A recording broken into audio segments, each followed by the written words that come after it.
Mertua siram pengantin pria dengan seember air, karena tak terima anaknya dinikahi oleh seorang pengamen jalanan. Kamar Salma bagai sebuah sangkar emas yang dibangun dengan sangat rapi oleh kedua orang tuanya. Dindingnya berwarna pastel lembut, dipenuhi lukisan-lukisan lanskape Eropa yang mahal, tempat tidur berkanopi dengan spray sutra, dan sebuah meja rias marmer yang selalu dipenuhi koleksi parfum dan kosmetik high-end terbaru. Setiap sudut ruangan itu berteriak tentang kemewahan dan status sosial keluarganya. Namun bagi Salma, semua itu hanyalah dekorasi dari sebuah penjara yang membuatnya terasing dari dunia nyata. Kehidupannya telah diatur sedemikian rupa sejak kecil. Sekolah favorit, kursus-kursus bergengsi, pertemanan dengan anak-anak orang terpandang, hingga rencana kuliah di jurusan yang dianggap tepat oleh ibunya, Bu Nikmah. Anak seorang pengusaha sukses sepertimu harus menjadi seorang pengacara atau Mbak Salma.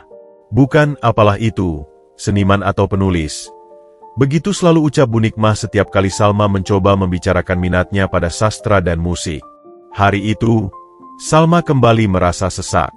Dari balik jendela kaca patri yang menghadap ke jalanan ramai di bawah, dia memandang dunia yang terasa begitu jauh. Pelajaran piano klasiknya baru saja usai, dan jari jemarinya masih pegal memainkan sonata Beethoven yang menurut gurunya kurang berjiwa. Dia menarik nafas panjang, mengecup kening ibu yang sedang sibuk memeriksa daftar belanja untuk acara amal keluarga minggu depan, lalu bergegas naik ke kamar.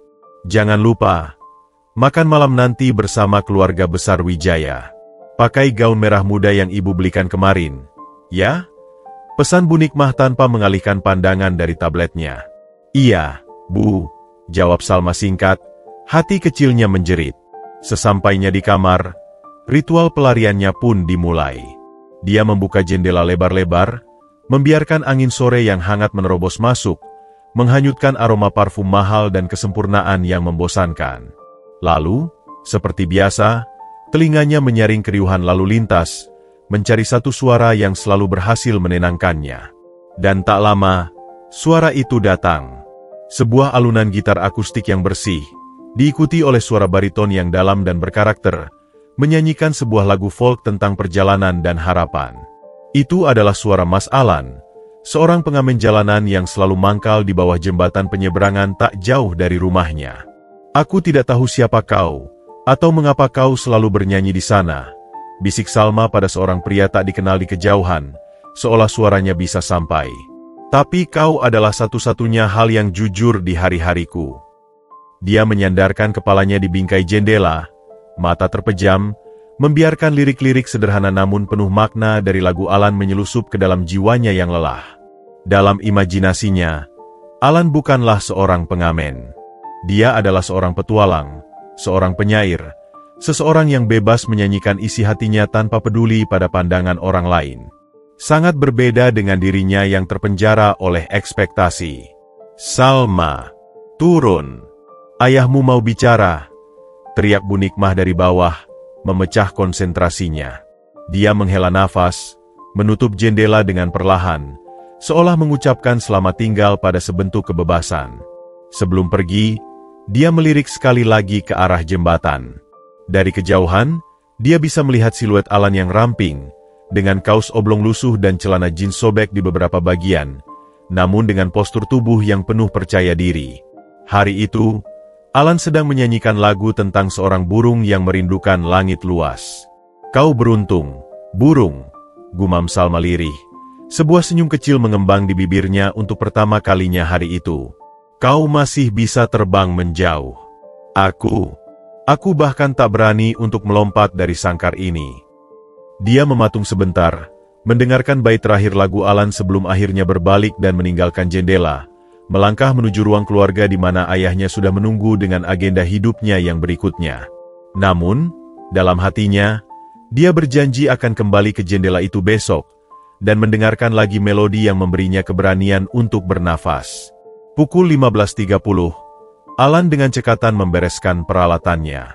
Sebuah gitar akustik yang badinya sudah penuh dengan stiker band indie dan coretan-coretan filosofis, sebuah speaker portable yang catnya sudah mengelupas di beberapa bagian, dan sebuah mikrofon yang sudah setia menemaninya selama 5 tahun terakhir. Semua dimasukkan dengan rapi ke dalam tas ransel besar yang pernah dibelikannya dari hasil mengamen selama 3 bulan. Senyumnya yang tulus dan mata yang berbinar adalah senjata andalannya selain suara. Tak lupa, ia melambaikan tangan pada penjual bakso yang sudah mengizinkannya mangkal di depan lapaknya. "Makasih, Bang. Besok lagi ya," seru Alan ramah. "Iya, Alan. Hati-hati di jalan. Suaramu makin bagus aja. Nih, kayaknya bakal laku tuh lagu-lagunya," sahut penjual bakso itu sambil membersihkan meja. Alan hanya tersenyum. "Amin, Bang. Doain aja." Ia tidak langsung pulang.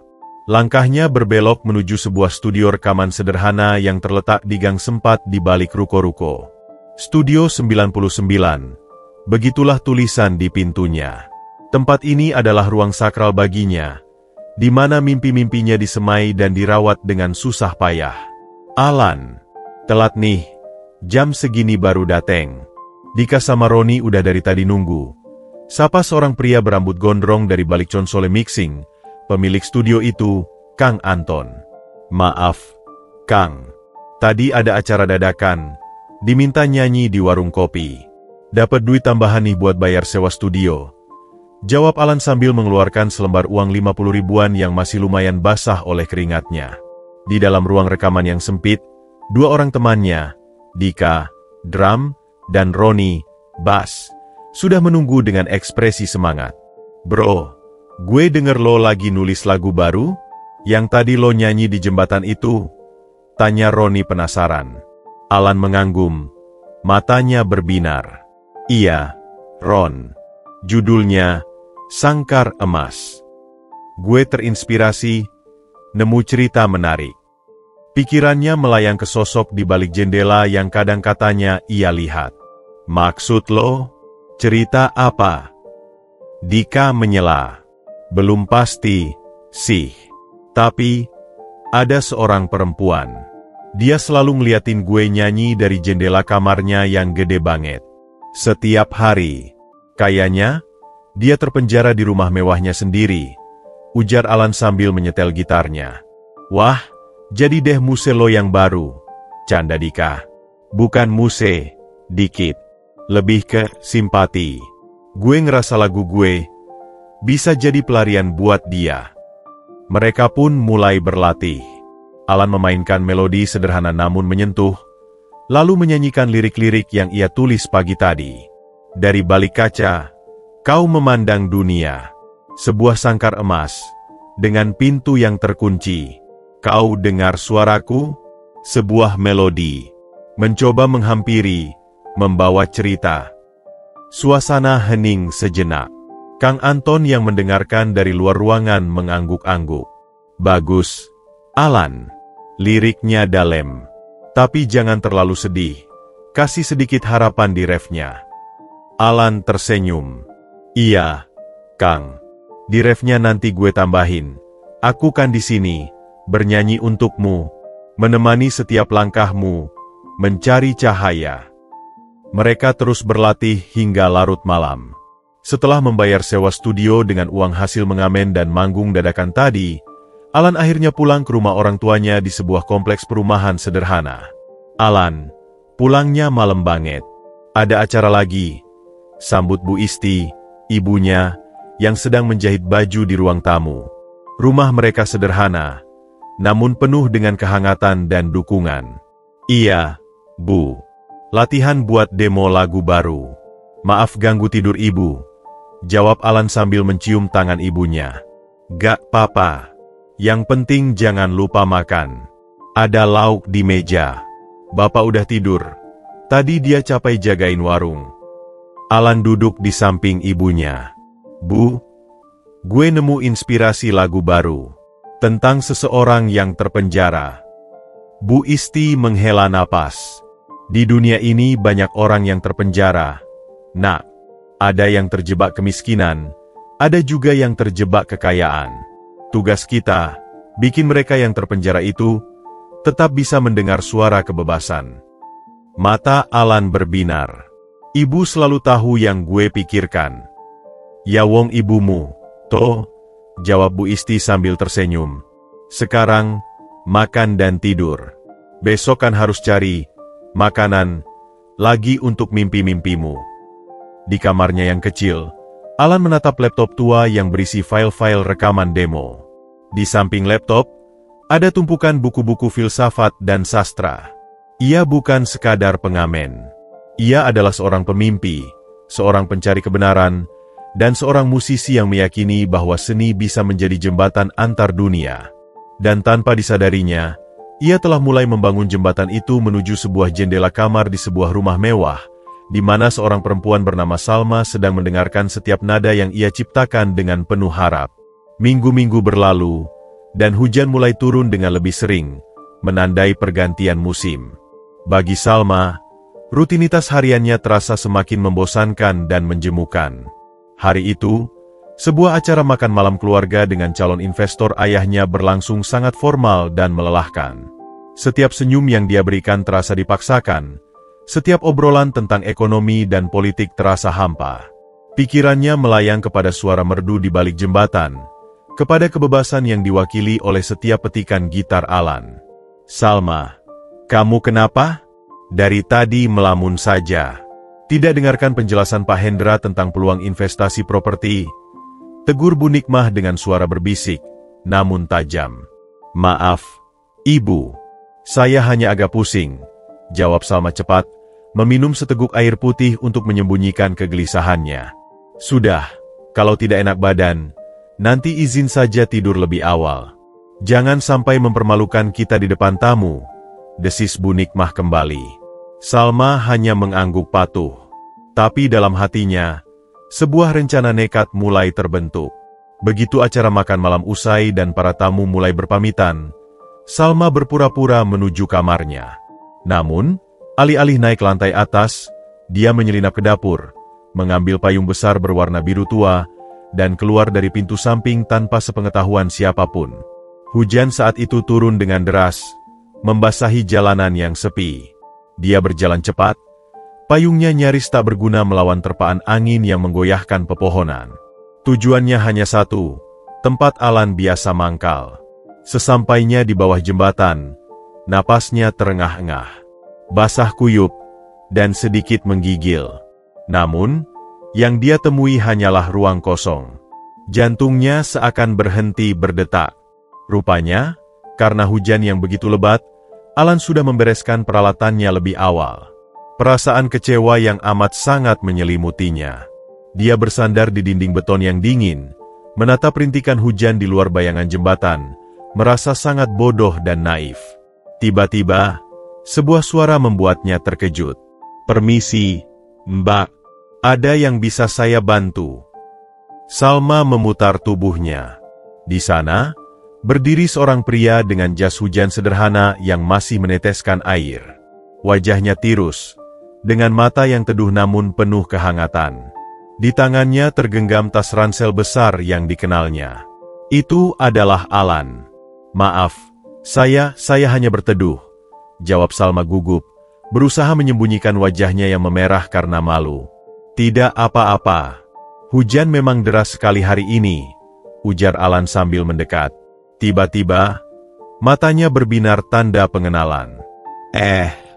Maaf, tapi, apakah Mbak sering berada di sekitar sini? Saya seperti pernah melihat. Salma merasa dadanya berdebar kencang. Dia mengangguk pelan, tidak mampu berbohong. Saya tinggal di rumah besar di ujung jalan itu. Saya sering mendengarkan nyanyian Anda dari jendela kamar saya. Sekarang giliran Alan yang terlihat terkejut, lalu diikuti senyum lebar yang tulus. Wah, jadi selama ini saya punya pendengar setia? Terima kasih, Mbak. Itu sangat berarti bagi saya.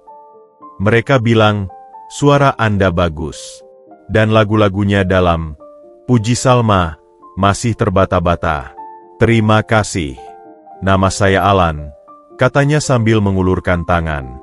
Salma, jawabnya, menjabat tangan Alan dengan gemetar. Sentuhan itu terhangat di tengah udara dingin yang menusuk. Salma, nama yang indah, ucap Alan. Wah, Tidak baik berdiri di sini, bisa kedinginan. Warung kopi di seberang masih buka. Mau menunggu hujan reda di sana? Saya traktir. Tawarnya dengan sopan. Salma, yang hatinya berdebar-debar antara rasa takut dan keingintahuan, akhirnya mengangguk. Iya, boleh. Mereka pun berdua berlari kecil menyeberang jalan menuju warung kopi yang sederhana namun nyaman. Di dalam, aroma kopi dan kue tradisional menciptakan suasana yang akrab. Mereka duduk di sudut, memesan 2 cangkir kopi hitam dan pisang goreng. Awalnya percakapan berjalan kikuk. Tapi Alan, dengan kepolosannya, mulai bercerita tentang musik, tentang buku-buku yang mempengaruhi liriknya, tentang mimpinya untuk memiliki album sendiri. Salma, yang terbiasa dengan percakapan tentang uang dan gosip tinggi, terpukau. Jadi, Anda mengamen bukan karena terpaksa? Tanya Salma penasaran. Bukan sekedar untuk bertahan hidup, Mbak Salma. Tapi juga untuk mengasah kemampuan, berinteraksi langsung dengan pendengar, dan ya, mengumpulkan modal untuk mimpi, jelas Alan dengan semangat. Setiap lagu yang saya tulis adalah cerita. Dan hari ini, sepertinya saya bertemu dengan salah satu inspirasinya. Senyumnya membuat Salma tersipu. Sebaliknya, Salma bercerita tentang kehidupannya yang serba diatur, tentang tekanan untuk menjadi sempurna, tentang ruang kamarnya yang mewah namun terasa seperti selera. Alan mendengarkan dengan saksama, tanpa sedikit pun penghakiman di matanya. Kedengarannya melelahkan, ujarnya akhirnya, dengan empati yang tulus. Tapi saya paham, setiap orang punya jembatannya masing-masing untuk melarikan diri. Saya bersyukur, musik saya bisa menjadi jembatan bagi Anda. Hujan mulai reda setelah hampir 2 jam. Percakapan mereka mengalir begitu saja, dari musik, ke buku, ke filosofi hidup, seolah waktu berhenti. Salma tidak pernah merasa begitu didengarkan. Aduh, sudah hampir jam 10. Saya harus pulang, ucap Salma dengan berat hati. Iya, saya antar sampai depan. Jalanan masih sepi, tawar Alan. Mereka berjalan perlahan di bawah rintik hujan yang tersisa. Sampai di depan pagar rumah Salma yang megah, Alan berhenti. Terima kasih untuk kopi dan percakapannya, Mas Alan. Ini adalah percakapan paling jujur yang saya alami dalam waktu lama, ucap Salma. Sama-sama, Mbak Salma. Sampai jumpa besok di balik jendela, canda Alan lembut. Salma tersenyum. Mungkin, atau mungkin di bawah jembatan lagi. Melihat Salma menghilang di balik pintu gerbang, Alan berdiri sebentar, menatap rumah megah itu. Sebuah perasaan baru tumbuh dalam hatinya, campuran antara kekaguman dan keinginan untuk melindungi. Sedangkan Salma, dengan hati berdebar dan senyum yang tak bisa ia sembunyikan, menyadari bahwa ini bukan lagi sekadar pelarian. Ini adalah sebuah pertemuan yang ditakdirkan, sebuah awal dari sesuatu yang lebih besar, yang akan mengubah hidup mereka selamanya. Pertemuan di bawah jembatan dan percakapan hangat di warung kopi itu menjadi sebuah rahasia manis yang dengan hati-hati disimpan oleh Salma di sudut terdalam hatinya. Namun, rahasia itu bukanlah sesuatu yang bisa dengan mudah dipendam sendirian. Ia bagai benih yang telah tertiup angin ke tanah subur, mulai bertunas dengan liar, mengakar kuat, dan menuntut untuk diakui keberadaannya. Keesokan harinya, dan hari-hari setelahnya, dunia Salma seakan memiliki 2 warna yang kontras. Siang hari, ia adalah Salma Wijaya, putri solehah dan penurut yang mengenakan pakaian bermerek, menghadiri kelas-kelas kuliahnya di jurusan manajemen yang tidak pernah benar-benar ia minati, dan tersenyum manis di setiap acara keluarga yang penat. Namun, begitu matahari mulai condong ke barat, ia berubah menjadi Salma, seorang perempuan dengan mata penuh rasa ingin tahu yang jantungnya berdebar-debar menanti sebuah suara dan sebuah pertemuan. Pertemuan mereka di bawah jembatan itu tidak lagi terjadi secara kebetulan. Ia telah menjadi sebuah janji tak terucap. Setiap kali Alan melihat sosoknya mendekat, sebuah senyum otomatis mengembang di bibirnya. Mereka tidak selalu berbicara lama. Kadang, Salma hanya duduk di sebelahnya, mendengarkannya menyanyi untuk orang-orang yang lalu lalang, merasakan sebuah kebanggaan aneh saat melihat orang-orang melambatkan langkah atau melemparkan uang receh ke dalam kaleng bekas catnya. "Lagu baru, Mas?" tanya Salma suatu sore, menunjuk ke secari kertas coretan di samping Alan. Alan mengangguk. Matanya berbinar. "Iya, masih belum selesai. Judul sementaranya, Dua Dunia." Salma tersipu, menunduk. "Tentang apa?" "Tentang dua orang yang hidup dalam alam yang berbeda, tapi menemukan titik temu di sebuah jembatan yang sama," jawab Alan lembut, memainkan intro sebuah melodi yang belum sempurna. Percakapan-percakapan singkat itu mulai berkembang menjadi obrolan yang lebih panjang dan dalam. Mereka seringkali duduk di bangku taman dekat jembatan setelah Alan selesai manggung, berbagi cerita tentang hari mereka. Salma bercerita tentang betapa frustrasinya dia dengan mata kuliah akuntansi keuangan, sementara Alan membagikan kesulitannya menyeimbangkan antara mengamen, latihan di studio, dan membantu orang tuanya di warung. "Kadang aku iri denganmu, Alan," suatu kali Salma berkata, menatap langit yang mulai berwarna jingga. "Kau bebas. Kau tahu persis apa yang kau mau." Alan memandangnya dalam-dalam. "Kebebasan itu relatif, Salma. Aku juga punya ketakutan. Takut mimpiku hanya akan jadi mimpi. Takut tidak bisa membahagiakan orang tua. Tapi yang penting, kita berani jujur pada diri sendiri tentang apa yang kita rasakan." Dia berhenti sejenak. "Seperti sekarang. Apa yang sebenarnya kau rasakan, Salma? Tentang hidupmu? Tentang kita?" Pertanyaan itu menggantung di udara. Salma menarik napas dalam-dalam. "Aku merasa ini benar, Alan.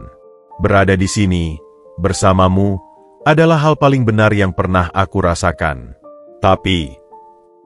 Dia memandang rumah besarnya di kejauhan. "Dunia di sana tidak akan pernah mengerti. Dunia tidak perlu mengerti, Salma. Yang penting kita yang mengerti perasaan kita sendiri," balas Alan, memegang tangannya dengan erat. Aku mulai merasakan sesuatu yang lebih dari sekedar simpati atau persahabatan." "Begitu juga aku," bisik Salma, tangannya membalas genggaman Alan. Namun, dunia nyata tidak pernah semudah itu.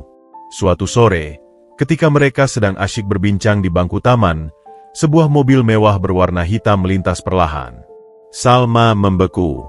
Itu adalah mobil ayahnya, Pak Wiji. Wajahnya langsung pucat. Meski mobil itu terus melaju tanpa berhenti, dia yakin sang ayah telah melihat mereka. "Alan, aku harus pergi," ucap Salma buru-buru, berdiri dengan gemetar. "Ada apa? Itu kenalanmu?"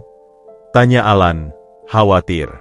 "Itu ayahku," jawab Salma, napasnya tersengal. "Dia pasti melihat kita." Malam itu, suasana makan malam di keluarga Wijaya terasa lebih sunyi dan tebal dari biasanya. Pak Wiji tidak banyak bicara, tapi sorot matanya sesekali menatap Salma dengan tajam, seolah mencoba membaca pikiran putri semata wayangnya. Bu Nikmah, yang sibuk bercerita tentang rencana galeri seni baru yang akan didanainya, tampak tidak menyadari ketegangan antara ayah dan anaknya. Setelah makan malam, ketika Salma hendak menuju kamarnya, suara Pak Wiji menghentikannya. "Salma," panggilnya. Suaranya datar namun penuh wibawa. "Tadi sore, saya lihat kamu di taman dekat jembatan. Bersama seorang laki-laki. Siapa dia?" Salma merasa dadanya sesak. Itu hanya seorang teman." "Yah, teman." Pak Wiji mengangkat alis. "Dia bukan dari kalangan kita, Salma. Saya lihat dari caranya berpakaian. Hati-hati dalam memilih pergaulan. Kamu tahu betapa pentingnya reputasi keluarga kita. Tapi, yah, tidak ada tapi. Ibu sudah menjodohkanmu dengan Adit, anak Pak Hendra. Keluarganya baik, selevel dengan kita. Itu adalah jodoh yang tepat untukmu," ucap Pak Wiji dengan final sebelum berbalik dan pergi ke ruang kerjanya. Salma berdiri terpaku, air mata mulai menggenang di matanya. Kata-kata, jodoh yang tepat, terasa seperti paku yang menancap di hatinya. Dia berlari ke kamarnya, mengunci pintu, dan menangis dalam pelukan bantal. Di saat yang sama, di rumah sederhana keluarga Alan, Bu Isti memperhatikan anaknya yang sedang asyik menulis lirik baru dengan senyum kecil di bibirnya. "Alan, kamu akhir-akhir ini sering senyum-senyum sendiri. Ada sesuatu yang ingin kamu ceritakan ke ibu?" tanya Bu Isti sambil duduk di sampingnya. Alan menatap ibunya. Wajahnya berseri.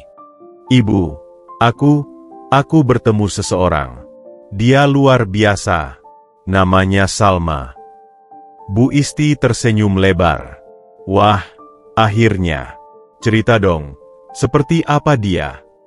Tapi senyum Bu Isti sedikit memudar ketika Alan menggambarkan latar belakang Salma. "Dia anak orang kaya. Ya, nak? Rumahnya di perumahan mewah itu." Alan mengangguk, menangkap kekhawatiran di mata ibunya. "Iya, Bu. Tapi dia berbeda. Dia tidak sombong. Dia baik, pengertian." "Alan," potong Bu Isti lembut. Ibu tidak meragukan kebaikan hatinya. "Tapi, dunia itu sangat berbeda dengan dunia kita. Ibu hanya tidak ingin hatimu yang terluka." "Tapi kami saling mencintai, Bu," bantah Alan dengan yakin, meski hatinya mulai diselimuti keraguan yang sama. Itulah kenyataan yang harus mereka hadapi. Cinta mereka mulai bersemi, namun ia tumbuh di sebuah jurang pemisah yang dalam dan gelap, dijaga oleh para penjaga bernama status sosial, prasangka, dan ekspektasi. Malam itu, Salma menatap langit dari balkon kamarnya, sementara Alan memandang bintang dari jendela kamarnya yang kecil. Mereka dipisahkan oleh jarak dan dunia, namun dihubungkan oleh sebuah perasaan yang sama, sebuah keyakinan akan cinta mereka, dan sebuah ketakutan yang sama akan badai yang pasti akan datang. Benih-benih prasangka dan ketidaksetujuan yang ditaburkan oleh Pak Wiji mulai bertunas, tumbuh menjadi pohon beracun yang merambat masuk ke setiap sudut kehidupan Salma. Suasana di rumah keluarga Wijaya berubah drastis. Yang dulunya dipenuhi dengan obrolan ringan tentang mode dan agenda sosial, kini berganti dengan keheningan yang tegang dan tatapan penuh curiga. Bu Nikmah, yang sebelumnya terlalu sibuk dengan urusannya sendiri, kini mulai menaruh perhatian penuh pada setiap gerak-gerik putri semata wayangnya. "Salma, kemari ibu mau bicara," panggil Bu Nikmah suatu pagi dengan suara yang tidak bisa ditolak. Mereka duduk di ruang tamu mewah dengan sofa velvet yang empuk, namun terasa mengungkung. "Apa, Bu?" tanya Salma mencoba bersikap biasa. "Ibu dengar dari ayah, kamu akhir-akhir ini sering terlihat dengan seorang laki-laki. Benarkah?"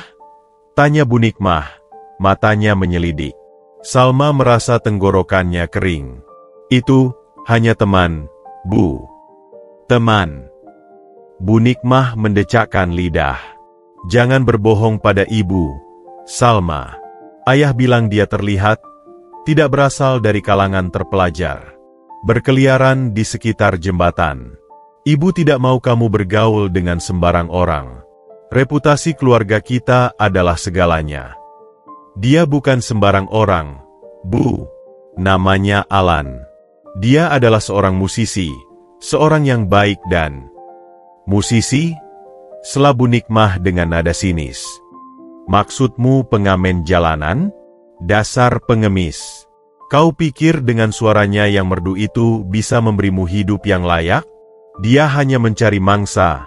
Salma, melihatmu berasal dari keluarga kaya, dia pasti mengincar hartamu." "Tidak, Bu. Alan tidak seperti itu," bantah Salma dengan berani, air mata mulai menggenang. "Dia mencintaiku apa adanya." "Cinta?" Bu Nikmah tertawa getir. "Kamu masih terlalu muda dan naif, Salma. Cinta tidak bisa mengisi perut. Cinta tidak bisa membeli rumah mewah atau mobil bagus. Lihat ibu. Karena ibu memilih ayah yang dari kalangan yang sama, hidup kita berkecukupan. Kamu tidak akan pernah mengerti rasanya hidup susah, dan ibu tidak akan membiarkan kamu mengalami itu." Percakapan itu berakhir dengan tangis Salma dan amarah Bu Nikmah yang meledak. Sejak hari itu, pengawasan terhadap Salma diperketat. Sopir keluarga ditugaskan mengantarnya kemanapun, bahkan ke kampus. Jam malamnya diperpendek, dan aksesnya terhadap uang dibatasi untuk mencegahnya membiayai Alan, menurut sang ibu. Di sisi lain, tekanan juga mulai dirasakan Alan. Teman-teman sesama musisi jalanan mulai melontarkan ejekan. "Woi, Alan, denger-denger lo lagi deket sama cewek orang kaya, ya? Udah jadi proyek barunya," ledek Roni, salah seorang pengamen, suatu sore ketika mereka sedang istirahat. "Jangan asal ngomong, Ron." "Salma berbeda," jawab Alan mencoba menahan emosi. "Beda? Ya iyalah, beda. Lo cuma bisa kasih dia makan dari recehan di kaleng ini. Dia biasa makan di restoran bintang 5. Lo pikir dia bakal betah sama lo? Itu cuma cinta lokasi, bro. Nanti juga dia bosen dan balik ke dunianya," sindir Roni lagi. Ejekan itu seperti pisau yang mengoyak-oyak keyakinan Alan. Keraguan yang ditanamkan ibunya mulai bersemi. Apakah Salma hanya sekadar mencari sensasi? Apakah suatu hari nanti dia akan bosan dengan kehidupan sederhananya? Kekhawatiran itu semakin menjadi ketika suatu hari, Adit, pria pilihan Bu Nikmah, mendatanginya di tempat mangkalnya. Dengan mobil sport mewahnya dan setelan mahal, Adit berdiri dengan angkuh di depan Alan yang sedang mempersiapkan peralatan. "Jadi, kamu Alan?" kata Adit dengan nada merendahkan. Si pengamen yang sedang meracuni pikiran Salma. Alan berusaha tetap tenang. "Saya tidak meracuni siapa-siapa. Hubungan saya dengan Salma adalah atas dasar suka sama suka." Adit tertawa kecil. "Suka sama suka? Jangan bercanda. Apa yang bisa kau tawarkan padanya? Lagu-lagu murahan? Hidup di gubuk?" Salma terbiasa dengan kemewahan. Dia butuh pria yang bisa memberinya kehidupan layak, bukan pengemis seperti kamu. Darah Alan mendidih, tapi diingatkannya diri untuk tidak terpancing. Cinta tidak selalu tentang materi. "Cinta." Adit mendekat, matanya menyipit. "Dengarkan baik-baik, pengamen. Jangan macam-macam dengan Salma. Dia sudah ditentukan untukku. Keluarga kami sudah sepakat. Jangan sampai kau yang nantinya menyesal." Ancaman itu menggantung di udara. Setelah Adit pergi, Alan merasa lemas. Ejekan dari teman-teman dan ancaman dari Adit mulai menggerogoti keyakinannya. Malam itu, ketika Salma berhasil meneleponnya diam-diam, suaranya terdengar sedih. "Alan, aku tidak tahu harus berbuat apa. Ibu marah sekali. Aku seperti tahanan rumah." "Salma," suara Alan terdengar berat. Apakah kau yakin dengan semua ini? Dengan aku? Aku cuma seorang pengamen. Aku tidak bisa memberimu apa yang kau biasa dapatkan." "Jangan berkata begitu, Alan. Aku mencintaimu, bukan latar belakangmu. Kita akan melewati ini bersama," balas Salma dengan penuh keyakinan, meski hatinya juga dipenuhi keraguan. Tapi keyakinan saja tidak cukup. Bisikan-bisikan dan ejekan dari kedua belah pihak mulai membangun tembok yang semakin tinggi antara mereka. Setiap tatapan sinis, setiap ucapan merendahkan, adalah batu bata yang menutupi cahaya cinta mereka. Mereka masih berpegangan tangan, tapi kini, eratannya mulai melonggar, digantikan oleh rasa takut dan was-was akan masa depan yang tidak pasti. Badai yang mereka takuti perlahan mulai mendekat, dan kali ini, datang dari segala arah. Tekanan yang datang bertubi-tubi dari kedua belah pihak justru menjadi pemantik yang mengubah api cinta mereka menjadi kobaran tekad baja. Rasa takut dan keraguan yang sempat menyelinap di hati mereka berdua perlahan-lahan tersapu oleh sebuah keyakinan bulat, bahwa mereka tidak akan membiarkan prasangka dan kesombongan sosial memenangkan pertarungan ini. Jika dunia tidak bisa memahami cinta mereka, maka mereka akan berdiri sendiri melawan dunia. Pada suatu malam, di bawah cahaya lampu jalan yang temaram di taman yang menjadi saksi bisu pertemuan mereka, Alan memegang erat kedua tangan Salma. Wajahnya, yang biasanya dipenuhi senyum hangat, kini tampak serius dan penuh tekad. "Salma, aku tidak bisa terus-terusan seperti ini. Melihatmu disiksa oleh keluargamu sendiri, mendengarmu menangis di telepon, ini menyiksaku. ujar Alan, suaranya bergetar penuh emosi. Aku ingin melakukan sesuatu yang benar. Aku ingin melamarmu. Secara resmi. Di hadapan orang tuamu. Salma terkesiap. Matanya membesar. Melamar? Tapi, Alan, kau tahu bagaimana ibu dan ayahku akan menyambutnya. Itu seperti menabrak tembok batu dengan kepala telanjang.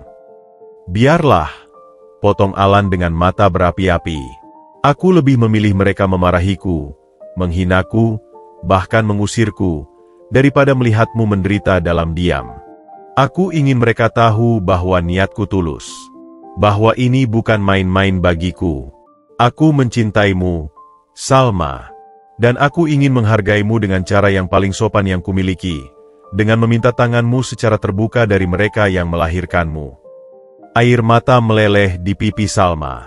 Di tengah segala kekacauan ini, pria di hadapannya justru memikirkan kehormatan dan harga dirinya. Dia mengangguk, pelan, lalu semakin kencang. Baiklah, aku akan bersamamu. Kita hadapi ini bersama. Rencana itu pun disusun. Alan memberitahu kedua orang tuanya tentang niatnya. Pak Bahri dan Bu Isti awalnya khawatir, tetapi melihat keteguhan di mata anak mereka, mereka memutuskan untuk mendukung sepenuhnya. Kalau memang itu hatimu, nak, kami di belakangmu. Kami mungkin tidak punya harta, tapi kami punya harga diri dan doa, kata Pak Bahri, menepuk pundak Alan dengan bangga. Bersikap yang sopan. Ya, Alan. Hormati mereka, apapun yang mereka katakan nanti. Nasihat Bu Isti sambil merapikan kemeja sederhana yang akan dikenakan Alan. Keesokan harinya, dengan jantung berdebar kencang, Alan berdiri di depan pintu gerbang rumah megah keluarga Wijaya, didampingi oleh kedua orang tuanya. Pak Bahri mengenakan kemeja batik terbaiknya, sementara Bu Isti memakai kebaya sederhana yang masih rapi. Mereka membawa beberapa buah tangan sebagai tanda hormat. Salma, yang sudah menunggu dengan cemas di dalam, segera memberitahu orang tuanya bahwa Alan dan keluarganya datang. Begitu pintu utama terbuka, suasana langsung berubah muram. Bu Nikmah, yang sedang duduk di sofa, bahkan tidak berdiri untuk menyambut. Pak Wiji berdiri dengan kaku, wajahnya seperti batu. Ada perlu apa kalian kemari? Sapa Bu Nikmah dengan nada dingin, matanya menyapu tubuh sederhana keluarga Alan dari ujung ke ujung. Dengan napas yang dalam, Alan melangkah maju. Dia membungkuk hormat. Selamat siang, Pak, Bu. Perkenalkan, saya Alan, dan ini orang tua saya, Pak Bahri dan Bu Isti. Kami datang ke sini dengan maksud yang sangat serius. Serius? Maksudmu?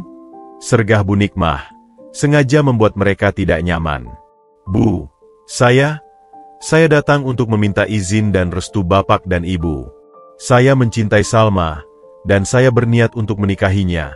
Ucap Alan dengan suara jelas, meski tangannya gemetar. Keheningan yang mencekam menyergap ruangan itu. Lalu, tawa getir Bu Nikmah pecah memecah kesunyian. Menikahi Salma? Kau? Hardiknya bangkit dari duduknya. Dengar baik-baik, anak muda. Keluarga kami tidak butuh pengemis seperti kau. Apa yang bisa kau tawarkan pada Salma? Nyanyian sumbang di pinggir jalan? Kau pikir cinta bisa makan? Pergi dari sini. Jangan nodai rumah kami dengan kehadiranmu. Pak Wiji akhirnya angkat bicara. Suaranya lebih kalem namun tak kalah menusuk. Alan, kami menghargai niatmu. Tapi kenyataannya, kamu dan Salma berasal dari dunia yang berbeda. Kamu tidak bisa memberinya kehidupan yang layak. Dia terbiasa dengan standar hidup tertentu. Jangan egois. Pak Bahri tidak bisa menahan diri lagi. Mohon maaf, Pak, Bu. Anak saya mungkin tidak kaya, tapi dia punya harga diri dan kerja keras. Dia mencintai Salma dengan tulus. Bukankah itu yang lebih penting? Tulus. Bu Nikmah mencemooh. Tulus tidak akan membayar sekolah anak-anak mereka nanti. Tulus tidak akan membeli rumah yang layak. Sekarang, keluarlah dari sini sebelum kusuruh satpam mengusir kalian.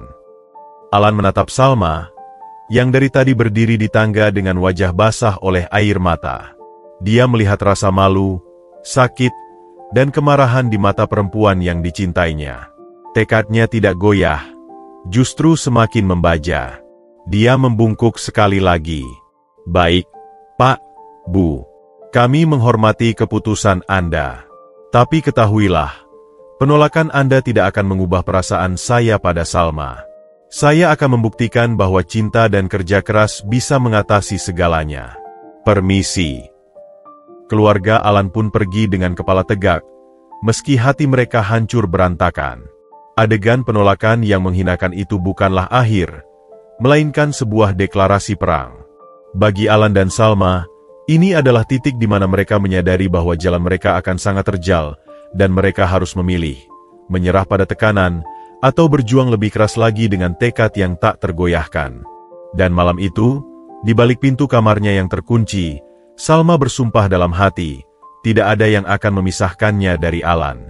Tidak sekarang, tidak pernah.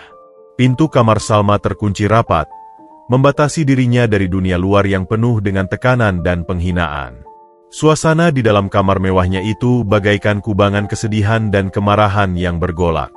Gaun-gaun mahal bertebaran di lantai, buku-buku pelajaran berserakan, dan cermin besar di depannya memantulkan bayangan seorang perempuan dengan mata sembab dan wajah pucat.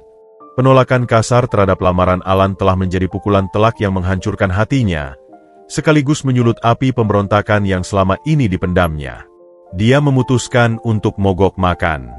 Hari pertama, ketika pembantu mengetuk pintunya membawa nampan sarapan mewah, Salma hanya membalikkan badan dan memejamkan mata.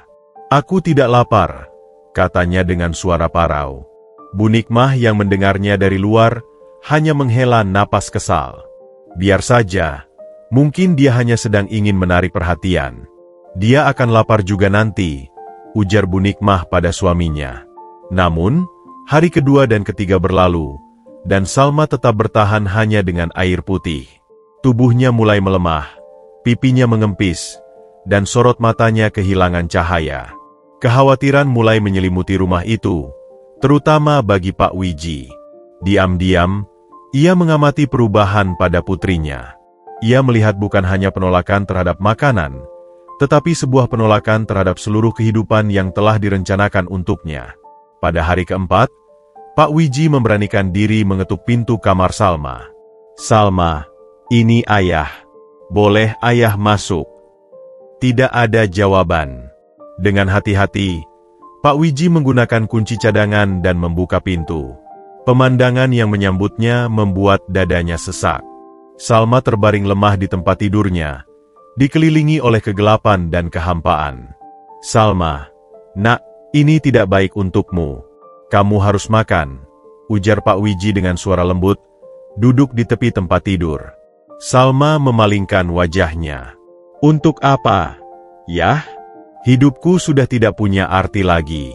Kalian tidak menganggapku sebagai manusia dengan perasaan, tapi hanya sebagai aset yang harus dijual ke keluarga tertinggi." Kata-kata itu seperti pisau yang menancap di hati Pak Wiji. "Jangan berkata begitu, sayang. Ayah dan ibu hanya ingin yang terbaik untukmu." "Yang terbaik menurut siapa? Yah." Salma menatap ayahnya, matanya berkaca-kaca. "Menurut kalian, yang terbaik adalah uang, reputasi, dan status. Tapi menurutku, yang terbaik adalah kebahagiaan. Dan Alan, dialah kebahagiaanku." Melihat penderitaan putri semata wayangnya, tembok kekakuan dalam diri Pak Wiji mulai retak. Ia pun memutuskan untuk melakukan penyelidikan diam-diam. Esok harinya, ia menyuruh sopirnya mengantarnya ke lokasi Alan biasa mangkal. Dari dalam mobil yang gelap, ia mengamati Alan selama berjam-jam. Ia melihat bagaimana Alan menyanyi dengan penuh semangat, bersikap ramah pada setiap orang yang lewat, dan dengan sabar mengajari anak-anak jalanan beberapa chord gitar sederhana. Ia melihat bagaimana para pedagang sekitar menyapanya dengan hangat, dan bagaimana Alan dengan sigap membantu seorang ibu tua mendorong gerobaknya. Ini bukanlah gambaran seorang pengemis atau pengejar harta seperti yang digambarkan istrinya. Penasaran, Pak Wiji pun turun dari mobil dan mendekati penjual bakso langganan Alan. "Maaf, Bang. Saya lihat pemuda itu, Alan, rajin sekali ya bantu-bantu di sini." "Oh, Alan?" sahut penjual bakso itu sambil tersenyum. "Dia anak baik, Pak. Jujur, rendah hati, dan pekerja keras. Sedikit-sedikit nabung buat masa depan. Katanya mau buat album lagu sendiri. Sayang sekali, katanya baru saja dilamar sama keluarga calon istrinya tapi ditolak mentah-mentah. Alasannya karena dia cuma pengamen. Padahal, nilai seorang manusia kan bukan dari pekerjaannya, ya kan, Pak?" Perkataan pedagang bakso itu menyentuh kalbu Pak Wiji. Ia pulang dengan pikiran yang berubah. Malam itu, ketika Bu Nikmah kembali mengomel tentang keras kepalanya Salma, Pak Wiji angkat bicara. "Mungkin kita yang salah, Nik," ujarnya pelan. "Aku sudah lihat sendiri.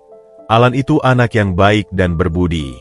Dia dicintai oleh lingkungannya. Bukankah itu lebih penting daripada seberapa banyak uang yang dia miliki sekarang?" Bu Nikmah terkejut. "Apa yang kau katakan, Wiji? Kau sekarang memihak mereka?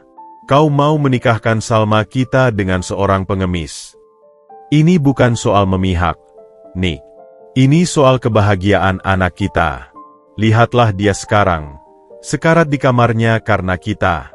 Apakah reputasi lebih penting daripada nyawa putri kita sendiri?" Pertanyaan itu menggantung di udara, tidak terjawab. Bu Nikmah hanya pergi sambil mengibaskan tangannya. Sementara Pak Wiji kembali menatap pintu kamar Salma dengan perasaan bersalah yang amat sangat. Diam-diam, ia mulai merencanakan sesuatu. Ia akan menemui Alan, tanpa sepengetahuan istrinya. Ia ingin mengenal calon menantunya ini lebih dekat, dan mungkin memberikan secercah harapan pada dua anak manusia yang saling mencintai itu. Perlawanan diam-diam Salma telah membuka mata seorang ayah, dan mungkin ini adalah awal dari sebuah perubahan. Kegagalan lamaran dan pemandangan Salma yang tersiksa di kamarnya membakar semangat Alan dengan api yang lebih besar dari sekadar amarah. Itu adalah kobaran tekad untuk membuktikan bahwa cintanya bukanlah sekadar kata-kata, bahwa ia layak dipercaya, dan bahwa ia mampu menjadi tumpuan hidup bagi perempuan yang dicintainya. Jika mengamen dianggap sebagai pekerjaan tak menjanjikan, maka ia akan melipat gandakan usahanya. Jika kekurangan materi menjadi alasan penolakan, maka ia akan mengisi kekurangan itu dengan keringat dan kerja keras. Esok harinya, sebelum fajar menyingsing, Alan sudah meninggalkan rumah. Selain tas berisi peralatan manggungnya, ia juga membawa sepasang sarung tangan kerja dan semangat baja. Ia tidak hanya menuju ke jembatan biasa, tetapi pertama-tama menuju ke pasar tradisional yang sudah ramai meski matahari belum terbit. "Bang, butuh tambahan tenaga buat bongkar muat barang?" tanya Alan pada seorang pedagang buah yang sedang kesulitan mengangkat peti-peti jeruk. Pedagang itu memandangnya dari ujung ke ujung. "Kamu kuat, anak muda? Ini berat, loh." "Coba saja, Bang. Saya butuh kerja sampingan," jawab Alan dengan sopan. Dan begitulah, setelah membantu membongkar 3 truk barang, Alan menerima selembar uang 50 ribuan yang basah oleh keringatnya sendiri. Rasanya lebih berharga daripada uang receh yang dikumpulkannya seharian mengamen. Dia menyimpan uang itu dengan hati-hati di saku celananya, lalu bergegas ke jembatan untuk manggung seperti biasa. Salma, yang dari jendela kamarnya, memperhatikan perubahan rutinitas Alan. Hatinya teriris melihat Alan yang terlihat lebih lelah, namun tetap bersemangat menyanyikan lagu-lagu untuk para pejalan kaki. Dia memberanikan diri meneleponnya saat jam istirahat. "Alan, kamu kenapa? Kok dari pagi sudah ke pasar? Kamu terlihat sangat lelah," tanya Salma penuh khawatir. "Ah, tidak apa-apa, sayang. Aku cuma cari kerja sampingan saja. Bongkar muat barang di pasar. Lumayan, bisa nambah tabungan," jawab Alan mencoba bersikap ringan. "Tapi, itu kerja keras. Kamu tidak perlu memaksakan diri seperti ini." "Perlu, Salma. Aku ingin membuktikan pada orang tuamu, dan terutama padamu, bahwa aku bisa bekerja keras untuk masa depan kita. Aku mungkin mulai dari bawah, Tapi aku tidak akan selamanya di sini. Di ujung telepon, Salma menahan isak tangisnya. Aku tidak kuat melihatmu seperti ini, Alan. Justru kamu harus kuat, Salma. Lihatlah aku. Ini untuk kita.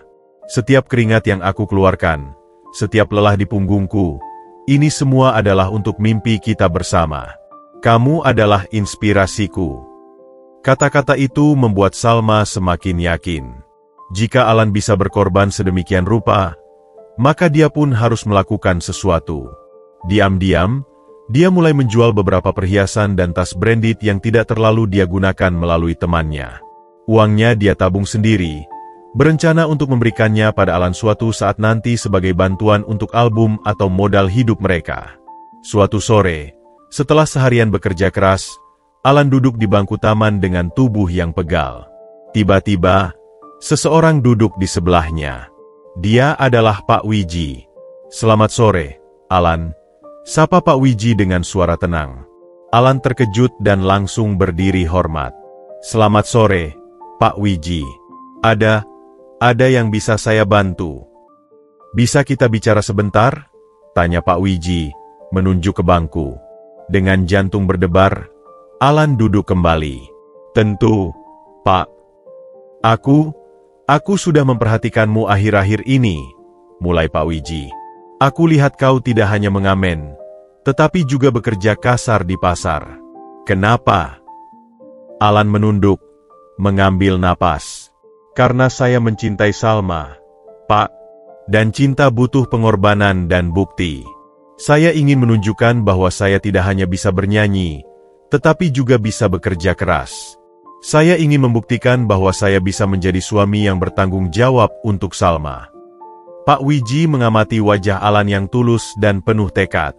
Dia melihat keringat yang masih membasahi pelipisnya, dan kapalan di tangan Alan yang biasanya memegang gitar. "Kau tahu, Alan, sebagai seorang ayah, yang aku inginkan hanyalah kebahagiaan anakku. Aku mulai melihat bahwa kebahagiaannya ada padamu." Pak Wiji berhenti sejenak, seolah memilih kata-katanya dengan hati-hati. "Aku tidak bisa menjanjikan restu dari Ibu Salma saat ini. Tapi ketahuilah, aku menghargai usahamu. Teruslah berjuang, nak." Mata Alan berkaca-kaca. Kata-kata itu bagai embun di padang pasir baginya. "Terima kasih, Pak. Terima kasih banyak. Ini sangat berarti bagi saya. Jangan beritahu siapa-siapa tentang pertemuan kita ini, terutama Ibu Salma. Tetaplah rendah hati dan jaga niatmu yang tulus ini," pesan Pak Wiji sebelum berdiri dan pergi, meninggalkan Alan yang masih terpana. Perkataan Pak Wiji itu menjadi bahan bakar baru bagi Alan. Keesokan harinya, dengan semangat yang membara, ia tidak hanya bongkar muat dan mengamen, tetapi juga mulai menerima job manggung di kafe-kafe kecil di malam hari. Setiap lembar uang yang ia dapatkan disimpannya dengan rapi dalam sebuah celengan tanah liat berbentuk hati yang diberikan Salma. Pengorbanannya bukan lagi sekadar tentang uang, melainkan tentang membangun sebuah keyakinan bahwa cinta mereka layak diperjuangkan, dan bahwa setiap tetes keringatnya adalah fondasi dari istana impian mereka berdua. Meski usaha Alan mulai menunjukkan hasil dan diam-diam telah mendapatkan simpati dari Pak Wiji, benteng yang dibangun Bu Nikmah justru semakin kokoh dan tak tergoyahkan. Bagi wanita yang seumur hidupnya membanggakan status dan pencapaian materi itu, penderitaan Salma dan kerja keras Alan hanyalah bukti nyata betapa tidak layaknya hubungan itu. Dalam pikirannya, hanya ada satu solusi: memisahkan mereka dengan cara apapun yang diperlukan, dan mempercepat rencana yang sudah ia susun sejak lama. Suatu malam, setelah memastikan Salma sudah tertidur kelelahan karena mogok makan, Bu Nikmah mengadakan pertemuan darurat di ruang kerjanya. Yang hadir adalah Pak Wiji, dan melalui panggilan video, keluarga Pak Hendra, orang tua Adit. "Kita harus bertindak cepat," buka Bu Nikmah dengan suara tegas.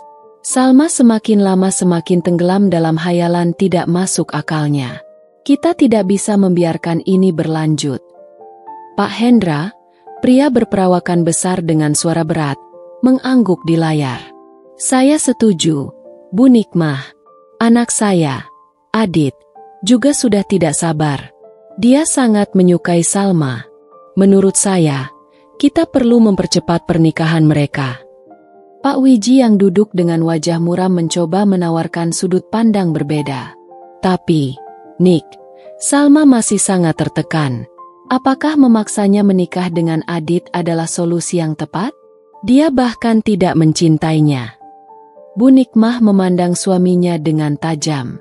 Cinta? Cinta bisa tumbuh kemudian. Wiji, yang penting mereka selevel. Lihatlah kita dulu. Awalnya juga diatur. Sekarang hidup kita baik-baik saja. Tapi keadaan sudah berbeda. Nik, anak-anak zaman sekarang. Tidak ada, tapi. Potong Bu Nikmah dengan suara meninggi. Ini untuk kebaikan Salma sendiri. Aku sudah memutuskan. Besok, keluarga besar Wijaya akan mengadakan acara santap malam dan pengumuman resmi pertunangan Salma dan Adit. Keputusan itu seperti petir di siang bolong bagi Pak Wiji. Ia tahu ia tidak bisa melawan istrinya dalam keadaan seperti ini. Keesokan harinya, seluruh rumah berpesta. Dekorasi mewah, catering bintang 5, dan tamu-tamu penting memenuhi rumah mereka. Salma, yang dipaksa mengenakan gaun merah muda mewah yang dibeli ibunya, terlihat seperti boneka yang pucat dan kosong. Matanya merah dan bengkak. Tersenyum. Salma, jangan mempermalukan keluarga di depan tamu-tamu penting. Desis Bu Nikmah sambil mencubit lengan Salma dengan keras. Adit, dengan setelan jas mahal, tampak sangat percaya diri. Ia terus-menerus memamerkan calon istrinya kepada para tamu, menggenggam erat lengan Salma yang kaku. Santai saja, sayang. Nanti juga kamu akan terbiasa dengan kehidupan seperti ini.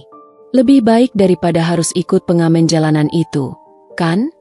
Bisik Adit pada Salma dengan senyum sinis. Salma tidak menjawab. Pandangannya kosong, menatap para tamu yang bersorak dan bertepuk tangan saat Bu Nikmah naik ke panggung kecil. Para tamu yang terhormat, terima kasih atas kehadirannya. Pada malam yang berbahagia ini, keluarga kami dengan bangga mengumumkan pertunangan putri sematawayang kami, Salma, dengan pemuda yang sangat baik dan berkelas, Adit Putra Wijaya. Sorak-sorai dan tepuk tangan menggema. Salma merasa dunianya berputar. Dia melihat wajah ayahnya yang tampak menderita di sudut ruangan, tetapi tidak berbuat apa-apa. Dia melihat senyum puas di wajah ibunya.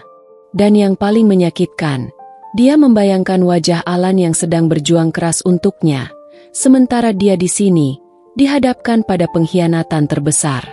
Di saat yang sama, di sebuah kafe kecil tempat Alan sedang manggung malam itu, seorang temannya membisikkan kabar itu. Bro, gue denger, Salma malam ini ditunangkan secara resmi sama anak pengusaha itu. Dunia Alan seakan runtuh. Gitar yang sedang dipetiknya terlepas, menghasilkan suara sumbang yang memekakan telinga. Ia buru-buru meminta izin untuk istirahat dan berlari keluar, menghubungi Salma dengan tangan gemetar. Salma, yang sedang menyendiri di balkon, segera menerima teleponnya. Alan, bisiknya, suaranya hancur. Aku tidak bisa. Aku dengar kabarnya. Salma, apa ini benar? Tanya Alan, suaranya serak. Benar, Alan. Tapi aku tidak mau ini. Aku dipaksa. Aku terperangkap. Isak Salma. Larilah, Salma. Sekarang juga. Keluar dari sana. Aku akan menjemputmu. Pinta Alan dengan panik. Tidak bisa, Alan. Rumah ini dijaga ketat. Aku seperti tahanan. Aku tidak tahu harus berbuat apa. Tangis Salma semakin menjadi. Mendengar keputusasaan dalam suara Salma, hati Alan hancur berkeping-keping. Ia menatap ponselnya yang kemudian terputus, merasa sangat tak berdaya. Di satu sisi, ada Salma yang terjebak dalam pesta pertunangan paksanya. Di sisi lain, ada dirinya yang hanya seorang pengamen dan kuli panggul, tidak memiliki kekuatan atau pengaruh untuk menyelamatkan perempuan yang dicintainya. Malam itu, bagi Salma dan Alan, adalah puncak dari jalan buntu. Mereka merasa seolah-olah seluruh dunia bersekongkol melawan mereka, dan tidak ada lagi jalan keluar. Salma kembali ke kamarnya dengan hati yang remuk redam, sementara Alan duduk terduduk di trotoar, menatap langit malam yang gelap tanpa bintang, mempertanyakan apakah masih ada harapan bagi cinta mereka. Pasca pesta pertunangan paksa, suasana di rumah keluarga Wijaya bagai kuburan megah yang dihiasi oleh sisa-sisa kemewahan. Salma berubah menjadi sosok yang nyaris bisu, bagai bayangan yang bergerak pelan di antara dinding-dinding rumahnya. Ketaatannya yang baru itu bukanlah kepasrahan, melainkan sebuah keputusasaan yang dalam. Namun, di balik kepatuhan palsunya, api pemberontakan masih menyala, disalurkan melalui cara-cara yang semakin sembunyi dan berisiko. Dia dan Alan kini hanya bisa berkomunikasi melalui pesan singkat yang ditulis dengan kode-kode sederhana, dikirim pada jam-jam tertentu ketika pengawasannya sedikit longgar. Sebuah album foto digital rahasia pun mereka buat, disimpan di folder tersembunyi di ponsel Salma. Di dalamnya, ada potret-potret senyuman mereka yang dicuri selama pertemuan singkat di taman, video klip pendek Alan menyanyikan lagu cinta untuknya, dan screenshot pesan-pesan penuh kerinduan. Itu adalah harta karun mereka, bukti nyata bahwa cinta mereka bukanlah hayalan. Namun, pada suatu siang yang tampak biasa, bencana itu terjadi. Bu Nikmah, yang semakin tidak sabar dengan sikap dingin Salma, memutuskan untuk mengambil langkah drastis. Didorong oleh rasa curiga yang membara, ia menyuruh seorang ahli IT, teman keluarga, untuk memulihkan seluruh data di ponsel Salma yang sengaja ia ambil paksa ketika putrinya sedang mandi. "Ada apa ini, Bu? Kenapa sampai harus seperti ini?" tanya Pak Wiji dengan tidak setuju ketika melihat ahli IT itu bekerja di ruang kerja. "Aku harus tahu apa yang masih disembunyikannya, Wiji. Aku tidak percaya dia sudah menerima nasibnya. Ada sesuatu yang tidak beres," jawab Bu Nikmah dengan mata tajam. Beberapa jam kemudian, sang ahli IT berhasil membuka folder tersembunyi itu. Saat gambar demi gambar, video demi video, terpampang di layar laptop, Bu Nikmah bagai disambar petir. Wajahnya yang semula penuh kemenangan berubah menjadi kemerahan oleh amarah yang tak terbendung. Jadi begini kenyataannya," geramnya. Suaranya menggema di seluruh ruangan. "Dia masih berhubungan dengan sampah itu. Di belakang kita. Lihat, Wiji. Lihat betapa dalamnya pengaruh si pengemis itu padanya." Pak Wiji, yang melihat foto-foto kebahagiaan genuin di wajah putrinya, justru merasa hati miris. "Nikmah, mungkin kita harus." "Tidak ada mungkin," Bu Nikmah memotong dengan brutal. "Aku sudah muak dengan semua ini. Aku akan menyelesaikannya sekali untuk selamanya." Tanpa berpikir panjang, Bu Nikmah menyimpan beberapa screenshot percakapan mesra mereka ke ponselnya sendiri. Ia lalu memerintahkan sopirnya untuk menyiapkan mobil. Wajahnya begitu bengis, membuat para pembantu di rumah itu gemetar ketakutan. "Kemana kau, Nikmah?" tanya Pak Wiji dengan cemas. "Ke tempat si pengemis itu mangkal. Aku akan mempermalukannya di depan umum. Aku akan membuatnya kapok untuk mendekati Salma lagi." "Jangan, Nikmah. Itu keterlaluan." Tapi Bu Nikmah sudah tidak mendengarkan. Mobil mewahnya meluncur dengan kencang menuju tempat Alan biasa mangkal. Sementara itu, Alan sedang asyik bernyanyi. Di sekelilingnya, sekelompok kecil pendengar setianya terdiam menikmati alunan gitarnya. Hari itu, ia menyanyikan lagu terbarunya, Sangkar Emas, dengan penuh perasaan, memikirkan Salma yang terkurung di rumahnya.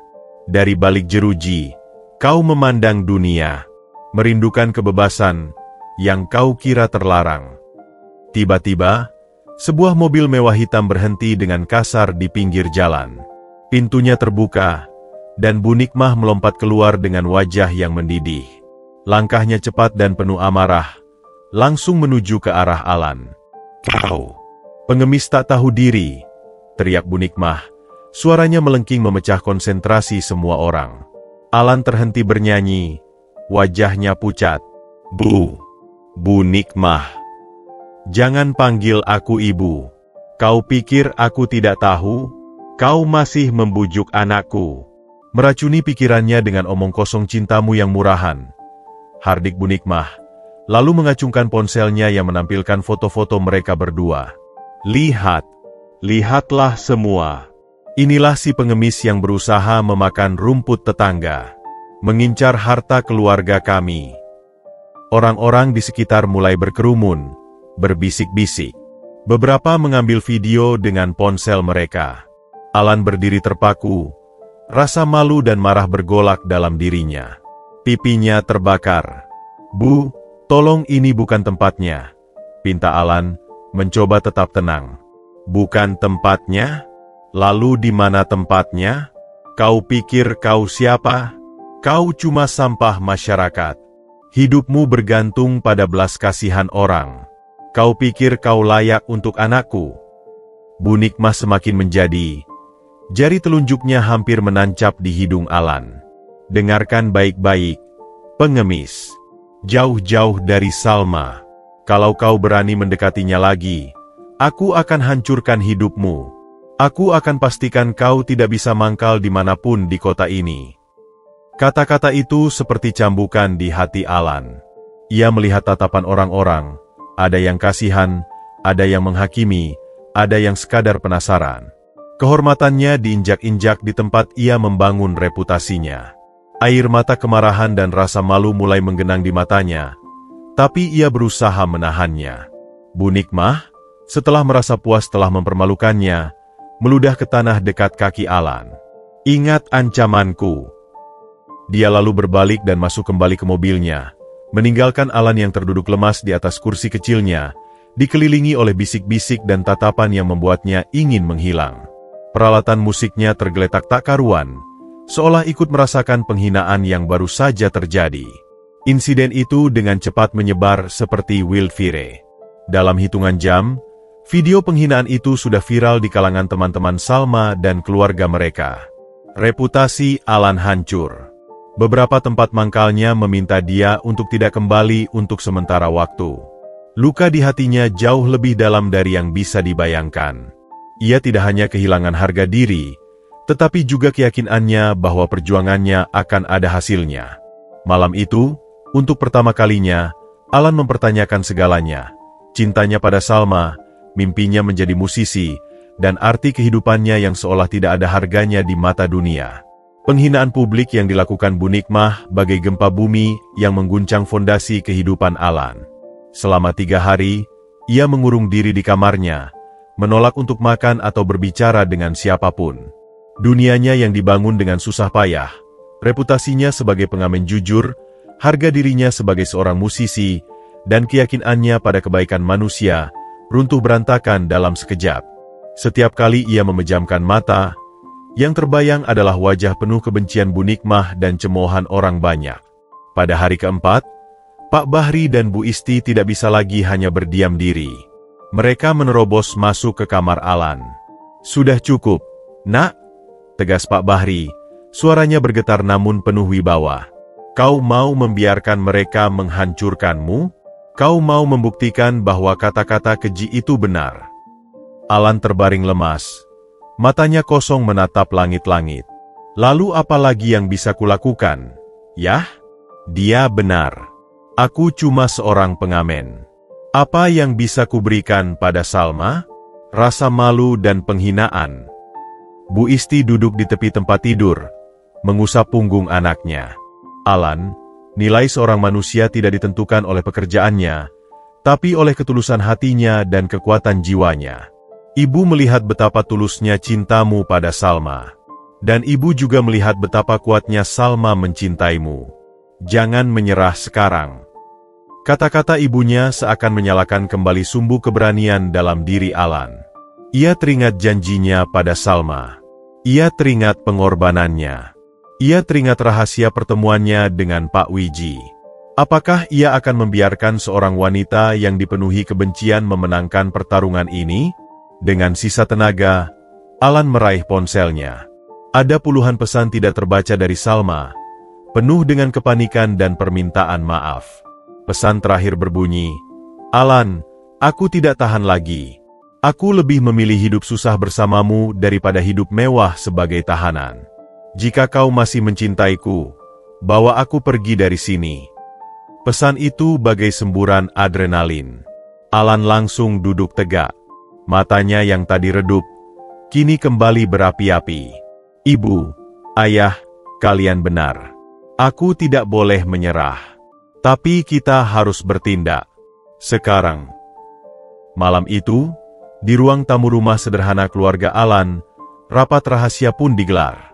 Hadir Alan, Pak Bahri, Bu Isti, serta Dika dan Roni, dua sahabat Alan yang paling setia. "Jadi, rencananya apa, bro?"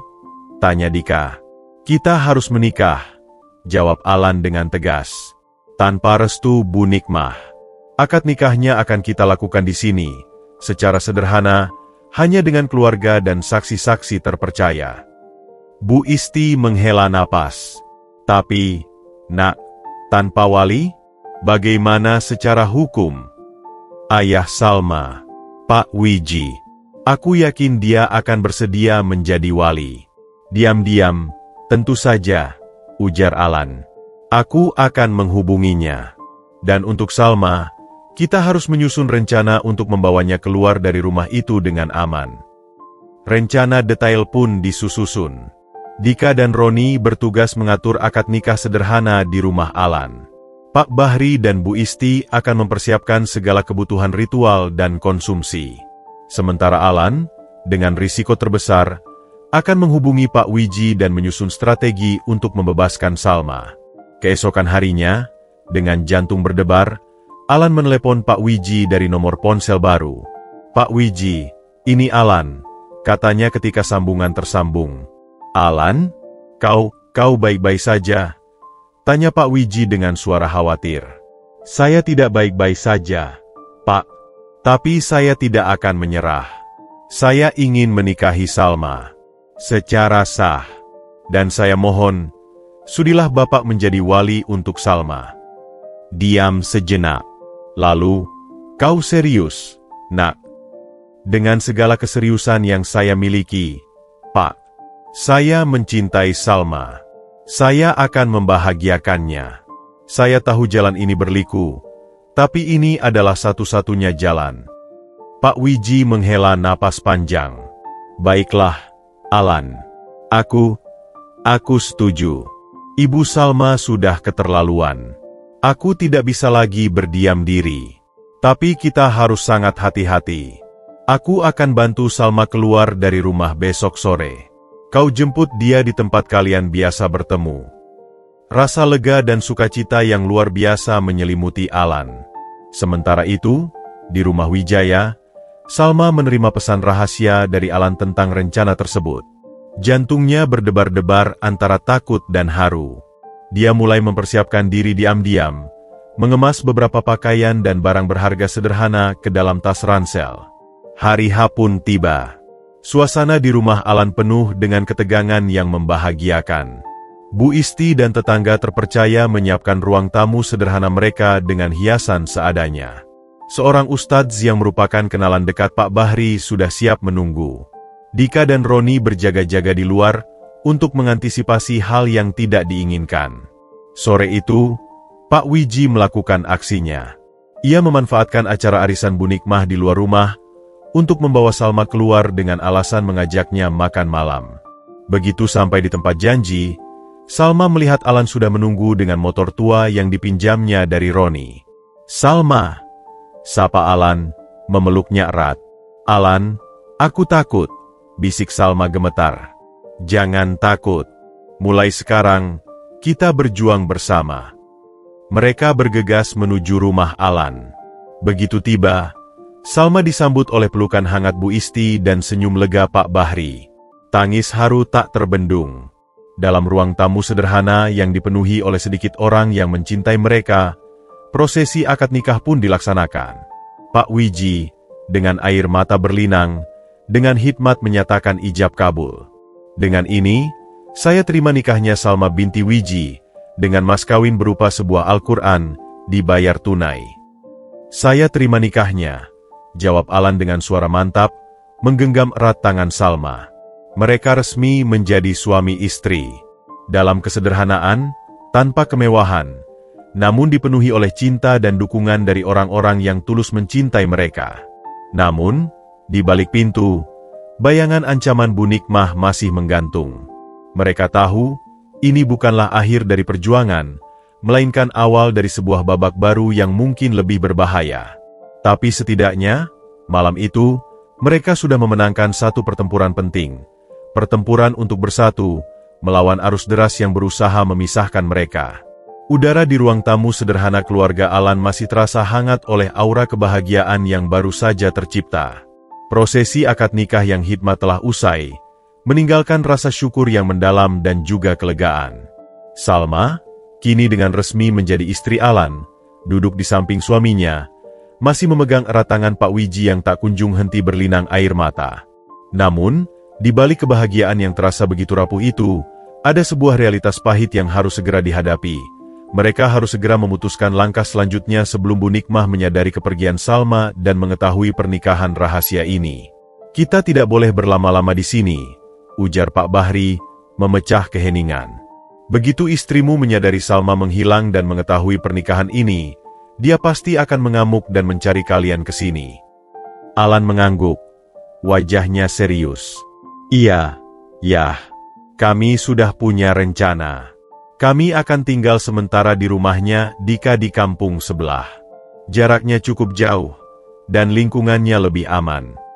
Salma memandang ayahnya, matanya memohon. Ayah, terima kasih. Terima kasih sudah mempercayaiku, mempercayai pilihanku. Suaranya tercekat. Pak Wiji memeluk putri semata wayangnya erat-erat. Salma, nak, maafkan ayah.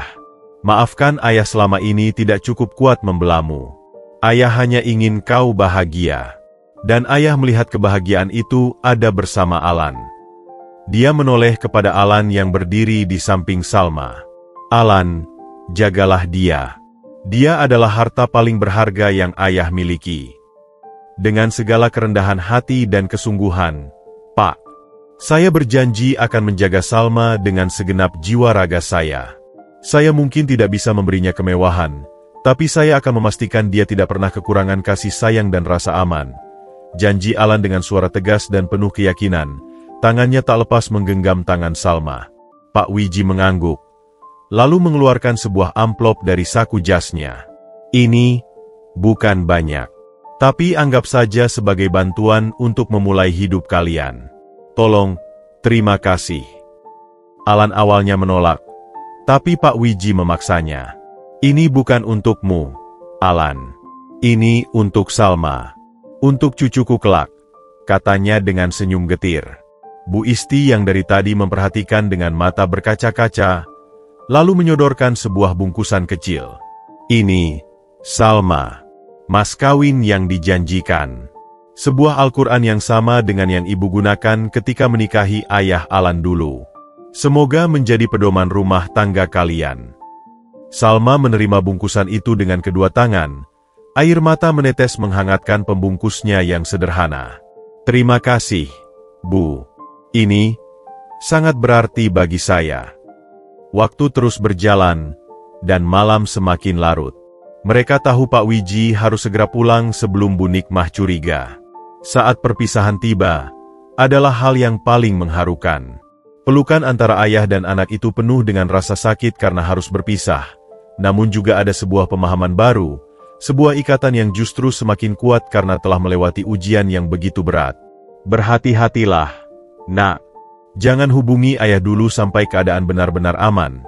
Pesan Pak Wiji berbisik sambil memeluk Salma untuk terakhir kalinya. Kami akan, ayah. Ayah juga, jaga diri baik-baik. Jawab Salma, suaranya parau oleh tangis. Setelah Pak Wiji pergi dengan langkah berat, keluarga kecil yang baru terbentuk itu segera mempersiapkan diri untuk pergi. Tas-tas mereka yang sederhana sudah dikemas. Dika dan Roni sudah menunggu di luar dengan 2 motor yang akan mengantarkan mereka ke tempat persembunyian sementara. Sebelum berangkat, Alan memegang pundak Salma. "Kita memulai dari nol, sayang. Mungkin akan sangat sulit." Salma menatap suaminya. Matanya masih basah, namun sorotnya penuh tekad. "Selama bersamamu, Alan, aku siap menghadapi apapun. Yang penting kita bersama." Dengan doa dan restu diam-diam dari seorang ayah yang akhirnya memilih untuk berdiri di pihak cinta sejati anaknya, Alan dan Salma pun memulai perjalanan hidup baru mereka. Mereka meninggalkan rumah sederhana itu, menuju ke arah yang tidak diketahui, dengan hati penuh keyakinan bahwa selama mereka bersama, tidak ada rintangan yang terlalu besar. Restu yang diperjuangkan dengan air mata dan pengorbanan itu mungkin tidak sempurna, tapi ia telah memberikan mereka kekuatan untuk melangkah, meninggalkan sangkar emas menuju sebuah kebebasan yang penuh ketidakpastian, namun juga harapan. Fajar mulai menyingsing di ufuk timur, menebarkan cahaya keemasan yang lembut di atap-atap rumah sederhana di kampung sebelah. Di sebuah kamar kecil yang disewakan dengan harga murah, Salma terbangun dari tidurnya yang tidak nyenyak. Rasanya seperti mimpi. Dia memandangi pria yang tidur dengan tenang di sebelahnya. Wajah Alan yang biasanya tegang kini terlihat begitu damai dalam tidurnya. Jari-jarinya dengan hati-hati menelusuri garis wajah suaminya, masih tidak percaya bahwa mereka akhirnya bersatu. Ruangan itu kecil, dindingnya hanya bata ekspos, dan perabotannya seadanya. Tetapi bagi Salma, ini adalah istana yang penuh dengan kebebasan dan cinta. Hari ini adalah hari yang mereka nantikan. Hari di mana mereka akan merayakan ikatan suci mereka secara sederhana, di tengah keluarga kecil mereka yang sejati. "Kamu sudah bangun?" Suara Alan yang serak membuyarkan lamunannya. Matanya terbuka, dan senyum hangat langsung mengembang melihat Salma. "Sudah. Aku masih tidak percaya, Alan. Kita benar-benar sudah menikah," bisik Salma. Wajahnya disinari senyum bahagia yang tulus untuk pertama kalinya dalam berbulan-bulan. Alan mendekapnya erat. "Iya, sayang. Ini nyata. Dan hari ini, kita akan merayakannya dengan orang-orang yang benar-benar mencintai kita." Mereka berdua kemudian bersiap-siap dengan penuh semangat. Salma tidak memakai gaun pengantin mewah. Dia mengenakan kebaya sederhana pemberian Bu Isti, warisan keluarga yang disimpan dengan rapi. Wajahnya hanya diolesi bedak tipis dan lipstik lembut, namun kecantikannya memancar alami dari dalam. Alan memakai kemeja putih sederhana dan celana hitam yang terbaik yang dia miliki. Mereka saling memandang di cermin kecil yang retak di sudut kamar, dan kedua pasangan itu tersenyum, melihat pantulan kebahagiaan mereka yang sempurna dalam segala ketidaksempurnaan itu. "Kamu cantik sekali," gumam Alan, mencium kening Salma. "Dan kamu tampan sekali, suamiku," balas Salma, pipinya memerah. Mereka menuju ke rumah Pak Bahri dan Bu Isti, yang telah disulap menjadi tempat yang penuh dengan kehangatan. Meski sederhana, hiasan dari kertas warna-warni dan bunga-bunga liar yang dipetik dari kebun tetangga menciptakan suasana yang meriah dan penuh kasih. Aroma masakan rumah Bu Isti dan tetangga-tetangga yang membantu memenuhi udara. Hari itu, tidak ada kemewahan, tidak ada tamu penting, tidak ada pesta yang berlebihan. Yang ada hanyalah keluarga, sahabat sejati, dan cinta yang tulus.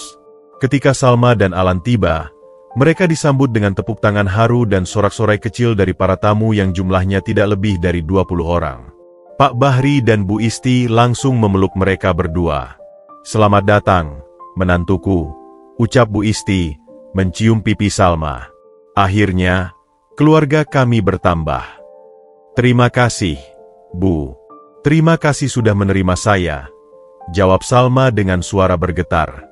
Acara syukuran pun dimulai dengan doa-doa yang dipimpin oleh ustadz yang telah menikahkan mereka. Kemudian, dilanjutkan dengan santap bersama.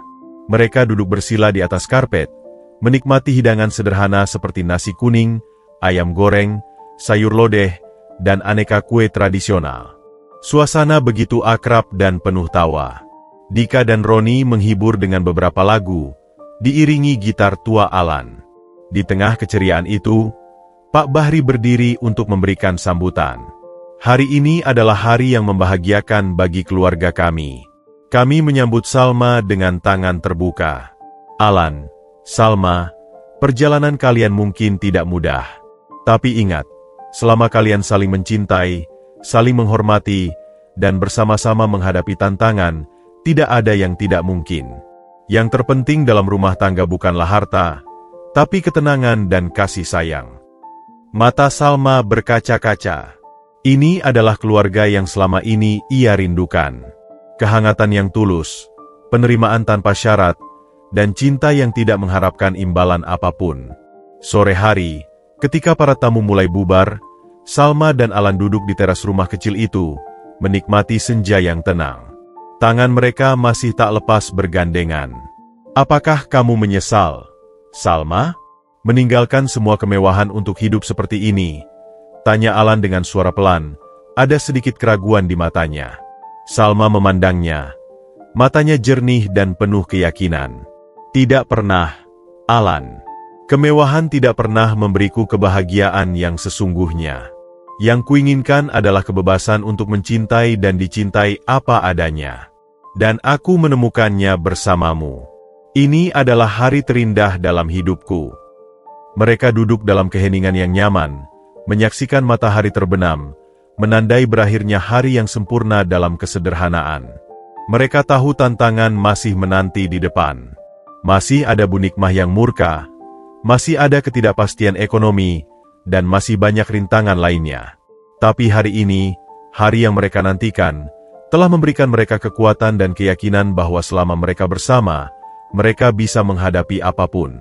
Hari itu adalah bukti bahwa kebahagiaan sejati tidak terletak pada kemewahan, tetapi pada cinta dan penerimaan yang tulus dari orang-orang yang mencintai kita apa adanya.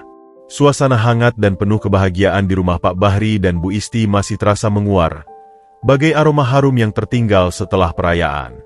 Para tamu undangan yang terdiri dari keluarga dan sahabat terdekat sudah mulai berpamitan satu persatu, meninggalkan ucapan selamat dan doa-doa tulus untuk pasangan baru itu.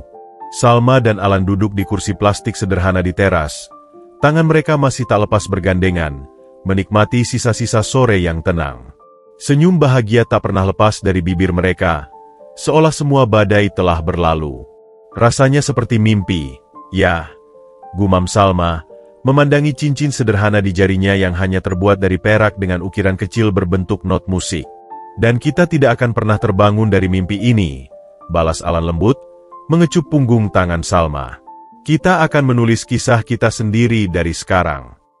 Bu Isti dan beberapa tetangga perempuan masih sibuk membereskan sisa-sisa konsumsi di dapur, sementara Pak Bahri, Dika, dan Roni asyik mengobrol di sudut halaman tentang rencana membantu Alan mencari pekerjaan yang lebih stabil. Semuanya terasa sempurna dalam ketidaksempurnaannya. Namun, ketenangan itu tiba-tiba pecah. Suara deru mobil yang keras dan suara rem mendecit memekakan telinga. Sebuah mobil SUV mewah berwarna hitam, mobil yang terlalu dikenali oleh Salma, berhenti dengan kasar di depan pagar rumah yang sederhana itu. Pintunya terbuka, dan Bu Nikmah melompat keluar. Wajahnya merah padam oleh amarah yang tak terbendung. Di belakangnya, mengikuti dua orang pria yang tampak seperti bodyguard, dan seorang wanita paruh baya yang merupakan adiknya, Tante Sari. Salma, keluar kau, teriak Bu Nikmah. Suaranya melengking seperti sirene, memecah kedamaian sore itu. Semua orang yang masih berada di halaman rumah membeku. Salma langsung berpegangan erat pada lengan Alan. Wajahnya pucat pasi. Alan berdiri, menempatkan diri di depan istrinya, siap melindungi. Bu Nikmah, sapa Pak Bahri, mencoba menenangkan situasi. Silakan masuk. Mari kita bicara baik-baik. Bicara baik-baik? Hardik Bu Nikmah, menerobos masuk ke halaman tanpa diundang. Matanya liar, menyapu seluruh isi halaman yang masih dipenuhi sisa-sisa dekorasi sederhana, lalu akhirnya tertancap pada Salma yang bersembunyi di belakang Alan. Jadi semuanya benar. Kau benar-benar nekat, Salma. Dan kau, orang tua tak tahu diri, merestui anakmu menculik anak orang. Ibu, tolong. Bata Salma, suaranya gemetar. Diam. Bu Nikmah meraung. Kau tidak berhak memanggilku ibu lagi. Kau sudah memalukan keluarga. Menikah diam-diam dengan sampah masyarakat ini. Tangannya menunjuk ke arah Alan dengan penuh kebencian. Tante Sari, yang berdiri di belakang kakaknya, menambahkan dengan nada menyindir. Sudah dibilang, anak jalanan memang tidak bisa dipercaya. Pasti dia yang memaksa Salma, Nick. Alan, yang sudah menahan amarah, akhirnya angkat bicara. Bu Nikmah, Tante, tidak ada yang memaksa siapapun. Saya dan Salma menikah karena cinta, dengan restu dari Pak Wiji dan keluarga saya. Restu Wiji. Bu Nikmah tertawa getir. Dia tidak berhak memberi restu tanpa seizinku. Dan kalian. Ia menunjuk ke arah Pak Bahri dan Bu Isti. Kalian pikir dengan merayakan pesta kumuh seperti ini bisa mengubah kenyataan? Anak kalian tetaplah seorang pengemis yang hanya bisa merusak masa depan anak orang. Bu Isti tidak bisa menahan diri lagi. Ibu Nikmah, saya hormati ibu sebagai orang tua Salma. Tapi tolong jaga mulut ibu. Anak saya mungkin tidak kaya, tapi dia punya harga diri dan kerja keras. Lebih baik daripada menghina orang lain di rumah mereka sendiri. Keributan pun tak terelakkan. Tetangga-tetangga mulai berkerumun, menyaksikan drama yang tak terduga itu. Dika dan Roni maju, berdiri di samping Alan, siap membela keluarga mereka. Kalian semua adalah kumpulan orang-orang tak berguna, teriak Bu Nikmah, semakin liar. Aku akan laporkan kalian ke polisi. Penculikan, pemerkosaan. Aku akan hancurkan kalian semua. Salma, yang tidak tahan lagi, maju ke depan. Air matanya mengalir deras. Ibu, cukup. Ibu tidak bisa menghancurkan kebahagiaan kami. Aku mencintai Alan. Aku memilihnya. Ini hidupku. Hidupmu. Bu Nikmah hampir melompat. Hidupmu sudah aku tentukan sejak kau lahir. Kau adalah anakku. Kau dan masa depanmu adalah milikku. Pernyataan itu mengguncang semua yang hadir. Bahkan Tante Sari dan kedua bodyguardnya terlihat tidak nyaman. Suasana tegang bagai bom yang siap meledak. Kebahagiaan yang baru saja mereka rajut dengan susah payah, dalam sekejap, hancur berantakan diinjak-injak oleh amarah dan kesombongan seorang ibu yang tidak bisa menerima kenyataan. Badai yang mereka takuti akhirnya datang menyapa, lebih dahsyat dan lebih menghancurkan dari yang pernah mereka bayangkan. Suasana di halaman rumah Pak Bahri bagai medan perang yang siap meledak. Kedua pihak berdiri berseberangan, dipisahkan oleh jurang perbedaan kelas sosial dan amarah yang sudah memuncak. Bu Nikmah, dengan wajah yang masih merah padam dan napas yang tersengal-sengal, matanya terus-menerus menyapu sekitar, seolah mencari sesuatu, atau seseorang, untuk dijadikan sasaran amarahnya yang berikutnya. Tatapannya yang penuh kebencian itu akhirnya berhenti pada sebuah ember plastik berwarna biru yang tergeletak di dekat sumur. Masih berisi air setengah penuh yang tadinya digunakan untuk mencuci peralatan makan. Kau pikir dengan pesta kumuh seperti ini bisa menyamarkan siapa dirimu yang sebenarnya? Hardik Bu Nikmah.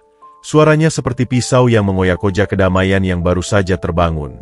Kau tetap saja sampah masyarakat. Pengamen jalanan yang tidak tahu diri. Sebelum siapapun bisa bereaksi, dengan gerakan yang cepat dan penuh kebencian, Bu Nikmah melangkah ke arah ember itu, menyambarnya, dan dengan segenap tenaga yang dimilikinya, ia menyiramkan seluruh isi ember itu ke arah Alan yang masih berdiri melindungi Salma. Splash! Air yang dingin mengenai tubuh Alan dari kepala hingga kaki. Gaun kemeja putih sederhananya yang terbaik langsung basah kuyup dan menerawang, menempel di tubuhnya. Rambutnya yang rapi kini berantakan, meneteskan air yang terasa seperti cairan penghinaan. Ia berdiri terpaku, tubuhnya gemetar, bukan karena kedinginan, tetapi karena rasa malu dan kemarahan yang membara. Keheningan yang mencekam menyergap semua yang hadir, seolah waktu berhenti berdetak. Salma menjerit histeris. Ibu, kenapa ibu lakukan ini? Dia langsung meraih tangan Alan, mencoba melindunginya dengan tubuhnya sendiri. Air matanya bercampur dengan air yang masih menetes dari rambut suaminya. Bu Isti, yang menyaksikan pemandangan itu, Tidak bisa menahan diri lagi. Dengan wajah yang pucat karena marah dan sakit hati, ia maju menghadapi Bu Nikmah. "Nikmah, kau gila. Ini anakku. Kau perlakukan dia seperti sampah di hari bahagianya? Di depan semua orang? Kau pikir dengan uangmu kau bisa membeli segalanya, termasuk hak untuk menghina orang lain?" Bu Nikmah, dengan ember kosong masih di tangannya, justru tertawa getir. "Anakmu? Lihatlah baik-baik, Bu. Apa yang bisa dibanggakan dari dia? Dia cuma bisa menyanyi minta-minta di pinggir jalan. Hari ini dia menikah. Besok mungkin dia akan menyuruh istrimu ikut mengemis bersamanya." Pak Bahri, yang biasanya kalem, kini wajahnya berkerut oleh kemarahan. "Keluarkan diri Anda dari rumah saya. Sekarang. Saya tidak peduli Anda siapa. Tidak seorang pun berhak melakukan ini kepada anak saya." Dika dan Roni, yang dari tadi menahan amarah, kini maju mengapit Alan, mencoba membawanya masuk ke dalam rumah. Tetangga-tetangga yang menyaksikan mulai berbisik-bisik. Ada yang merekam dengan ponsel, ada yang menggeleng-geleng kepala melihat kekejaman yang terjadi.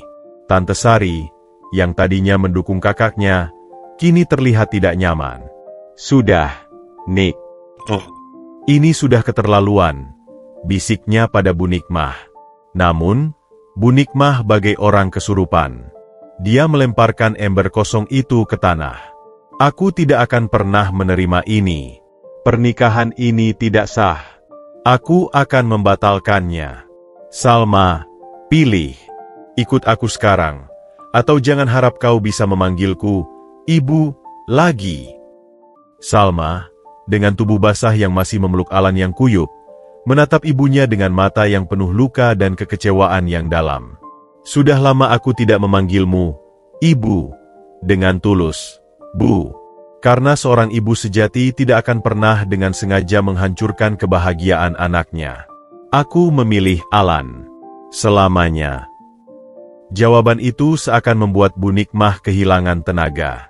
Wajahnya yang merah mulai memudar, digantikan oleh pucatnya kekalahan. Dia melihat tatapan orang-orang di sekelilingnya, tatapan yang penuh dengan kutukan dan hinaan diam-diam. Bahkan bodyguardnya sendiri menunduk, malu. Dengan langkah gontai, dibimbing oleh Tante Sari yang juga terlihat malu, Bu Nikmah akhirnya meninggalkan rumah itu, meninggalkan kehancuran dan luka yang dalam. Namun, kali ini, dia tidak meninggalkan rasa takut. Yang dia tinggalkan adalah sebuah tekad yang semakin kuat dalam hati Alan dan Salma untuk membuktikan bahwa cinta mereka lebih kuat daripada segalon ember penghinaan sekalipun. Air itu mengering, tapi bekasnya akan selamanya menjadi pengingat akan betapa kejinya dunia bisa menyiksa sebuah cinta yang tulus. Diam yang mencekam seusai insiden penyiraman air itu hanya bertahan sejenak, sebelum akhirnya pecah menjadi ledakan emosi yang tak terbendung dari segala penjuru. Salma, yang selama ini dikenal sebagai anak manis dan penurut, bagai orang kesurupan. Dia melepaskan pelukannya pada Alan yang basah kuyup dan menghadapi ibunya dengan wajah yang sama sekali baru, wajah seorang perempuan yang siap berperang untuk cintanya. "Ibu sekalipun tidak bisa menghargai siapapun, ya?" teriak Salma, suaranya melengking dan pecah oleh tangis dan amarah. "Ibu pikir dengan uang dan jabatan, ibu bisa membeli segalanya? Bisa menginjak-injak harga diri orang seenaknya? Alan itu suamiku. Dia lebih mulia 1000 kali daripada pria pilihan ibu yang hanya mengincar harta kita." Bu Nikmah terkesiap, langkah mundurnya terhenti. Dia tidak pernah melihat putrinya seperti ini, dengan bola mata yang seakan menyala oleh kebencian dan kekecewaan. "Salma, kau berani membentak ibumu sendiri. Sekarang ibu ingat kalau saya anak ibu? Saat ibu menyiram suami saya dengan air seperti dia sampah, di mana rasa keibuan ibu?" Salma semakin berani, melangkah maju. "Ibu tidak layak disebut ibu. Ibu hanya seorang tiran yang ingin mengendalikan hidup orang lain." Sementara itu, Bu Isti yang dari tadi gemetar menahan amarah, tidak bisa lagi diam. Dia maju mendekati Bu Nikmah.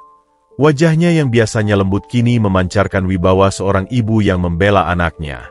"Keluar dari rumah saya, Nikmah. hardik Bu Isti, suaranya rendah namun penuh ketegasan. Saya tidak peduli Anda sekaya apa. Tidak seorang pun berhak memperlakukan anak saya seperti binatang. Anda pikir dengan uang Anda bisa membeli segalanya? Anak saya punya harga diri yang tidak bisa Anda beli dengan semua harta Anda. Dia lebih mulia daripada Anda yang hanya bisa menghina orang lain untuk merasa tinggi. Pak Bahri, yang biasanya lebih menahan diri, kini berdiri di samping istrinya, matanya membara. Cukup. Sudah saya bilang, keluarlah. Atau saya yang akan mengeluarkan Anda dengan paksa. Ini rumah kami, dan di sini kami menghargai setiap orang yang datang dengan niat baik. Anda jelas tidak termasuk. Dika dan Roni, yang dari tadi sudah tidak sabar, langsung berdiri di depan pintu pagar, menghalangi jalan keluar Bu Nikmah dan rombongannya secara simbolis. Kami tidak butuh orang seperti Anda di sini, gerutu Dika dengan mata penuh tantangan. Suasana semakin memanas. Tetangga-tetangga yang menyaksikan mulai bersuara, tidak lagi hanya berbisik-bisik. Keterlaluan sekali orang kaya itu, ya? Menghina menantunya sendiri di hari pernikahan. Kasihan sekali pemuda itu. Dihina seperti itu di depan umum. Seharusnya dia malu pada diri sendiri. Tante Sari, yang merasa semakin terpojok, menarik lengan kakaknya. Sudah, Nik. Ayo kita pergi. Kita sudah dipermalukan di sini. Bu Nikmah, yang terpojok dan merasa dikepung oleh kemarahan dan cibiran dari semua arah, akhirnya menunjukkan sedikit penyesalan. Namun, itu bukanlah penyesalan yang tulus, melainkan penyesalan karena telah kalah dalam pertempuran. Dasar orang-orang tak beradab, gumamnya lemah, tidak lagi memiliki keberanian untuk melawan. Dengan tubuh gemetar dan wajah pucat, Bu Nikmah akhirnya meninggalkan rumah Pak Bahri dengan langkah terburu-buru, diikuti oleh Tante Sari dan kedua bodyguardnya yang juga terlihat malu. Mereka masuk ke dalam mobil mewahnya dan pergi, meninggalkan kehancuran moral di belakangnya. Setelah mereka pergi, ketegangan pun perlahan reda. Salma langsung memeluk Alan erat-erat, tubuhnya masih gemetar. Maafkan aku, Alan. Maafkan aku karena membuatmu mengalami ini semua. Alan, meski tubuhnya basah dan hatinya terluka, justru tersenyum lemah. Bukan salahmu, sayang. Justru aku yang harus minta maaf, karena membuatmu harus berhadapan dengan ibumu seperti itu. Bu Isti mendekati mereka berdua, memeluk mereka. Kalian berdua adalah pahlawan hari ini. Kalian sudah membuktikan bahwa cinta dan harga diri lebih penting daripada segalanya. Ledakan kemarahan dan pembelaan itu mungkin terlihat tidak sopan di mata beberapa orang, tetapi bagi keluarga kecil ini, itu adalah sebuah deklarasi kemerdekaan. Mereka telah membuktikan bahwa mereka tidak akan lagi diam ketika diinjak-injak. Mereka siap menghadapi konsekuensi apapun, asalkan tetap bersama. Dan malam itu, meski dengan luka yang masih segar, mereka tidur dengan keyakinan bahwa selama mereka bersatu, tidak ada yang bisa mematahkan semangat mereka.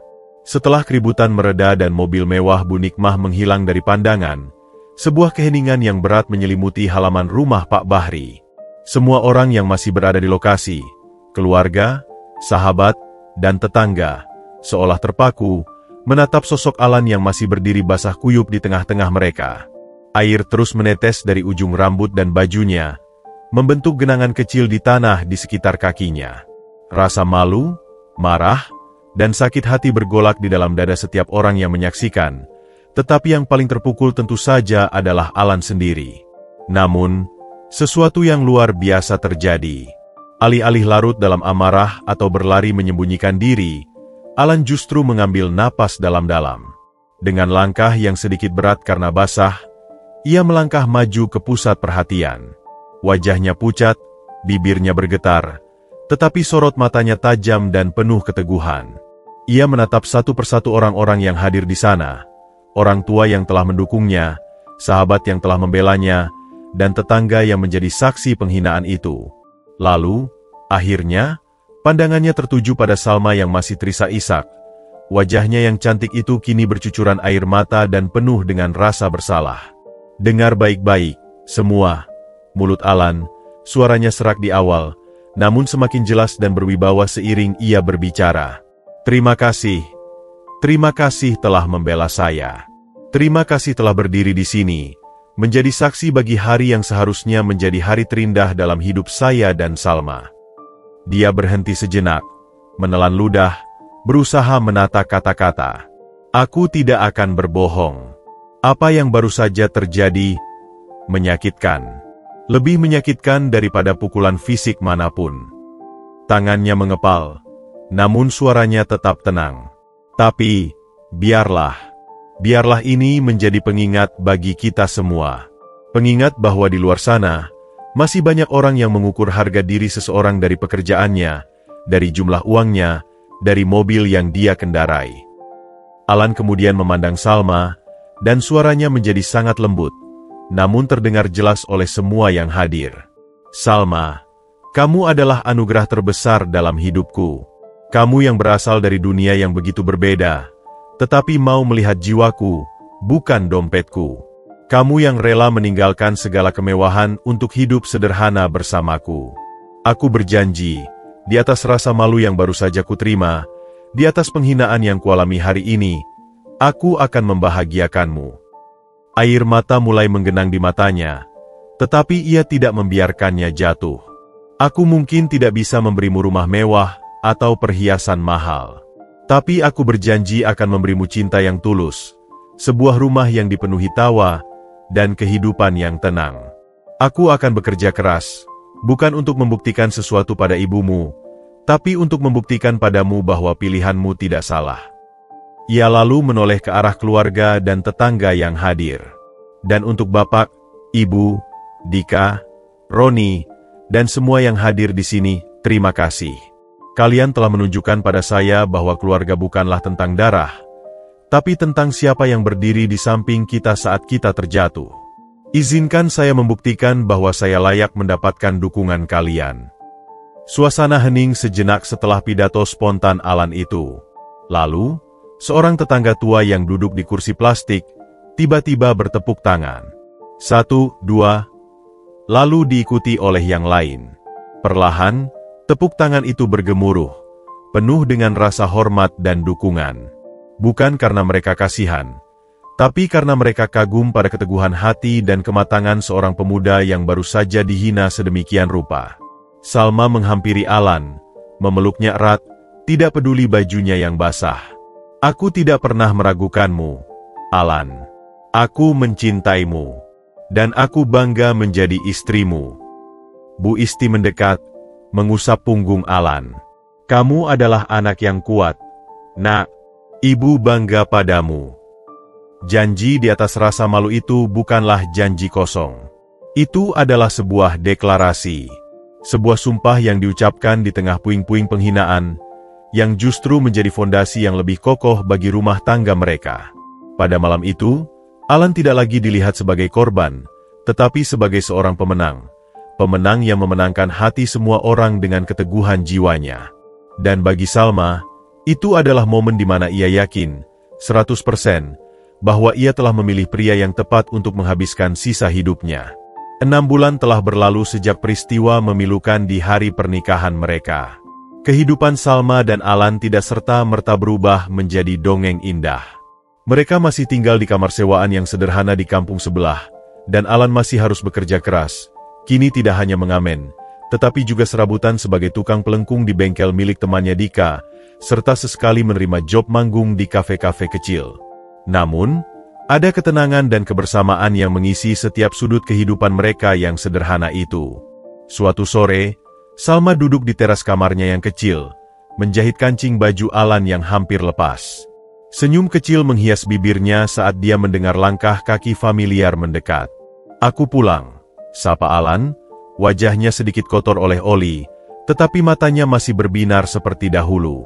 Di tangannya, ia membawa sebuah bungkusan kecil berisi martabak manis, makanan favorit Salma. Wah, ada apa ini? Bukan hari gajian, kan? Tanya Salma sambil menyambutnya dengan pelukan. Album demoku akhirnya selesai. Kang Anton memotong harga karena terkesan dengan konsistensiku. Ini sedikit perayaan, jawab Alan bangga, mengeluarkan flash disk berisi rekaman lagu-lagunya. Mereka pun duduk bersama, mendengarkan demo album pertama Alan. Suara Alan yang merdu mengisi ruangan kecil mereka, diiringi melodi gitar yang penuh perasaan. Salah satu lagu berjudul Sangkar Emas membuat Salma terharu. Kau yang berani tinggalkan kemewahan untuk sebuah doa dan secangkir kopi. Di pelukanmu kutemukan istana yang takkan terganti oleh gemerlap dunia. Indah sekali, Alan, bisik Salma, matanya berkaca-kaca. Ini semua berkatmu, Salma. Kau adalah inspirasiku. Namun, di balik kebahagiaan mereka, luka lama masih saja beringsut, perlahan tapi pasti. Hubungan Salma dengan ibunya masih terputus total. Beberapa kali Pak Wiji diam-diam mengunjungi mereka, membawa sedikit uang dan kebutuhan, tetapi selalu dengan pesan yang sama, ibu masih belum bisa menerima. Beri dia waktu. Suatu hari, Pak Wiji datang dengan wajah yang lebih cerah. Ada kabar baik, katanya. Seorang produser musik indie, teman lama saya, tertarik dengan demo albummu, Alan. Dia ingin bertemu. Pertemuan itu pun terjadi. Produser tersebut, seorang pria parubaya bernama Pak Wisnu, terkesan bukan hanya pada musik Alan, tetapi juga pada cerita di balik lagu-lagunya. Musikmu punya jiwa, nak, dan kisah hidupmu bisa menjadi nilai jual yang kuat. Saya ingin memproduksi albummu secara profesional. Tawaran itu bagai mimpi yang menjadi kenyataan. Alan dan Salma hampir tidak percaya dengan keberuntungan mereka. Kontrak pun ditandatangani, dan proses produksi album dimulai.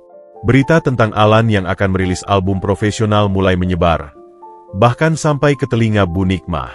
Suatu sore, ketika Salma sedang sendirian di rumah, seorang kurir mengantarkan sebuah paket.